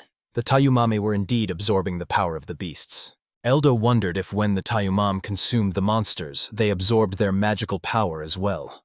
He carefully gathered the grains into a handkerchief. He exclaimed joyfully that everything was collected. Then he created a ring of fire to burn the unnecessary grass and watched with fatigue as the roots disappeared in the flames. He knew that this was necessary for growing bordona. After all, the roots of tayumame, saturated with magic, destroy other plants, and the seeds of bordona are too fragile and will not survive next to them. Therefore, it was necessary to burn everything with fire. He stuck his sword into the ground and thought, Borden does not grow under normal conditions. The grass only comes to life where there is magic from the monsters, scattered after their death. It was in this energy that its power lay. But most of this magic is not directly available to plants. So simply placing the monster's corpse nearby wasn't enough. That's why he used tayumame. After crushing the grains, Eldo scattered them on the ground. He knew that they contained the magic of monsters, and now it would become fertilizer for the drone. As he scattered the seeds, the boy said that all he had to do was wait. As soon as the grass sprouted, he would be able to use it for medicine. Seeing the sprawling bushes of bordona, he smiled. Returning to the city, he spread the grass in front of the count. Mega, stunned, asked where he had so much. He couldn't believe his eyes. The young man had really done it. Eldo confirmed. Everything was grown from seeds that the count himself had given him. The count, stunned, admitted. The rumors about him were true. The Count took the plants and said, "At least 20 medicines can be made from this crop. If production were put on stream, it would be a medical revolution." Eldo pointed out that mass production required land and labor. The Count nodded. If he told him the method, he would help everyone in any way he could. Then Zekum entered the room. Eldo asked him about the road outside the city that led to Elias. He explained that there used to be fields there, but now the road has fallen into disrepair. Eldo asked if the place could be used again. Zekum replied that it could, but everything was overgrown and restoration would be difficult. He added that there was a huge stone lying there that was almost impossible to remove. Eldo pulled out a box containing the shining stone of wisdom and announced that he had an idea. The Count asked what it was. The boy explained that it was a stone of wisdom, capable of enhancing skills. Megas admitted that he had mistaken it for an ordinary gem. Zekum smiled. Eldo is already strong, and with this he will become even more powerful. Megas said that he would leave the clearing to him, and he himself would search for people. The Count noted that once production was launched, it would be possible to enter the market. Eldo agreed. This would hit Georgis's monopoly and weaken him. But he added, "If they fail, they will die in vain." So he asked if the Count did not want to give up. Megas firmly replied that he was ready to go to the end. He said that he was ready to sacrifice his life anyway, but now Eldo had given him a chance to survive. The boy looked at him carefully. He thought that such a man, who was ready to give everything for the people, should not die at the hands of Georgis. Together with the secretary, they went down to the warehouse. Lighting the way with light magic, Eldo led the girl to the back exit. She smiled and confirmed that everything was correct. She added, "This is where they store humanitarian aid from Count Megas." Eldo was surprised, and the girl explained that it was the perfect cover for secret operations. She unlocked the door, and they stepped into a shadowy space. A giant rock looming before them, blocking out the sun. Eldo exclaimed that it was a real mountain. The girl embarrassedly confirmed, yes, he fell from the mountains during the disaster. She added that if he gave up on the idea, it was okay. We could settle down around it, but Eldo said he would break the stone right away. The girl screamed in fear, asking what he was doing. The boy struck with his staff and cast a steam explosion spell. The blow covered the center of the block with thick dust. When the dust settled, only a small crack appeared in the stone. The girl stared at him in astonishment. Eldo admitted, no matter how much he hit, he couldn't break it completely. The secretary exclaimed indignantly that such a power could not be used without warning. Eldo smiled guiltily and apologized. He added that he himself did not expect the stone to hold out. Now it would be better for her to move away. Smiling, Eldo promised the next attack would be truly powerful. The girl admitted with surprise that this was the first time she had seen such a thing. She asked what he was going to do to make it even stronger. Eldo answered confidently, yes, he had a remedy. And he pulled out a bottle of liquid. Curious, she asked what it was. The boy explained. He had created an elixir of wisdom using the wisdom stone and Braden herb he had received from the Count. It would enhance his skills. The girl watched him drink the strange drink, amazed. She said, embarrassed, that she didn't know that you could drink stones. Eldo grimaced and replied that the taste was terrible. The guy added that his skill was a steam explosion, and now it would be an enhanced steam explosion. His hands glowed with white light, and he loudly declared that the preparations were complete. She better hide. The girl screamed in fright and threw herself behind a nearby boulder. Eldo raised his staff and thought that the enhanced explosion was only one level different from the normal one, but even that was enough to make a huge difference. He remembered that in VVO, even one level made a spell dangerously strong. He was eager to see how much his power had increased. Eldo struck with his staff and released a powerful steam explosion. The explosion roared, uprooting trees. The girl screamed in fear, not believing it was magic. Meanwhile, Zekum and the Count were sitting at the table when the ground shook. The owner shouted that it was an earthquake. Eldo, looking at the huge crater, said in surprise, "The power has really increased." The girl asked in horror what it was. Eldo explained that the first explosion he had ever used to hit the stone was only first-level magic. She didn't believe it. It looked more like a catastrophe than a spell. Eldo smiled. The main thing was that the huge stone had moved, and now they could return to the guild. They were met at the entrance by Zekum, who immediately announced that he knew that the recent earthquake was the work of Eldo. The guy apologized, but explained that it was necessary to clear the area. Zekum agreed. That was exactly what was expected of him. Eldo looked at the Count and said that he was counting on him now. Megas replied seriously, "Yes, leave this matter to me. He will do his best." But Eldo warned, "There is a nuance." The Count listened in surprise. The young man explained, Growing beards attracts monsters. Tayumame have a special feature. By absorbing magic, they draw monsters to themselves. The Count was amazed. So, you can't do without security. Eldo confirmed and added that even the probability of a boss monster appearing is not zero. He asked to be informed of any incidents. The Count thanked him and promised to find fighters. He already had several people in mind. The owner added, he will try to gather those who have strength similar to the heroine of Fire Spear. Eldo was surprised. Maria? Indeed, this girl who remembered her skills and became a hero was extremely strong. But he reasoned that Maria had directed a blow against the aristocracy, and openly challenging Georges was useless now. The entire country was on his side. So he decided not to get his hopes up. The Count said that their duties were defined, and they should move on. Eldo agreed. Time passed, and they built a plantation of Bradana. At the same time, they equipped a spring for Tayumame. The cultivation was successful. There were hunting grounds here, where they hunted monsters attracted by the Bradana, and a place for processing plants, where they made medicine from them. Eldo spoke to a man named Saibin. He enthusiastically said that the devices were impressive. Who would have thought that the Count was capable of such a thing? Saibin replied with a smile. Yes, if the production is that large scale, they will be able to put pressure on Georges. He explained that only those who had responded to Count Megas's call and spared no effort were gathered here. Eldo thought that Saibin had once been only the lowest of hand-to-hand combatants. He was once an adventurer, but his crew abandoned him to the mercy of a powerful monster. He survived, but his soul was broken. He lost his income and almost died until Count Megas rescued him. He gave him land and a chance for a new life. Now he was a simple peasant. Everyone who had gathered here felt indebted to the Count, and he trusted them again. Eldo said that he had come specifically to meet the Count. He asked Saibin where he could find the Count now. He replied that he was probably at the processing plant, where they were discussing the issue of drug circulation. Eldo entered the building and saw the Count. He asked if this was a place for recycling. Megas confirmed. The guy began to carefully examine everything around. He thought, there are cauldrons here for grinding Bradana. People are working diligently, but the pace is too slow. At this rate, they will exhaust all the valuable grass. Eldo reasoned that on such a scale, it would be possible to make as many bread rolls as needed. Then it would be worth proposing a shift to prioritizing speed and organized work. He looked at the box of bottles. A man approached him and said that this was today's batch of ready-made potion. He bowed and introduced himself as Ver. Ver explained that he was assigned to manage and supervise the production of medicines here. He expressed his joy at meeting Eldo. Ver added that he had already heard of his energetic actions from Mr. Meg. He invited them both into the room. There they found the man beside Zekum. He greeted Eldo. The guy asked if he was from the guild. The guy nodded and said that he owed him the fiesta and also opposed the discrimination based on profession that Lord Georges had introduced. He added that he was ready to support their cause, operating in the shadow of the Count's group. Eldo asked what exactly he meant.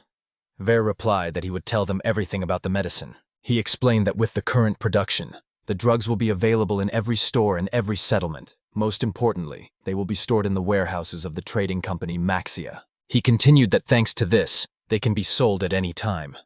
Eldo clarified that this means that residents will receive cheap medicines without intermediaries. The guy nodded thoughtfully, but asked if they themselves would follow George's path.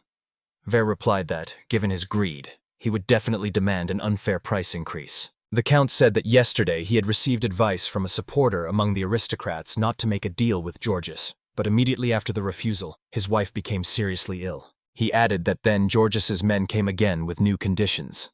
They stated that if he became a vassal of the Lord, only then would he receive the necessary medicine. Ver solemnly handed him a bottle of the prepared potion. Eldo angrily noted that this was pure coercion. The Count confirmed. That was exactly it. He added that they don't even realize where they're going. So maybe it's worth striking first and suppressing them. However, from Georges's point of view, such actions aren't even necessary. He continued to think. Georges is stigmatizing those who should hold the highest ranks. But if these warriors, having honed their skills and gained experience, rise, they will become extremely powerful. So Megas already has many influential allies on his side. Moreover, he and Miria are talked about everywhere, and Georges is afraid of even contracts from the lower ranks, which the Count controls. Eldo realized that soon the threat would hang over Megas himself. He asked the Count if conditions had been met for his replacement. The Count replied that no, because he was trying to stay within the limits of what was permitted. Eldo said that politics and strategy are his concern, but protecting the Count and the people is his duty. and he wants to share important information. The young man loudly declared. Count Mangas could soon be targeted, and the attack would be carried out by those who were training under Georgius, the Garden of Despair. Everyone looked at him in shock.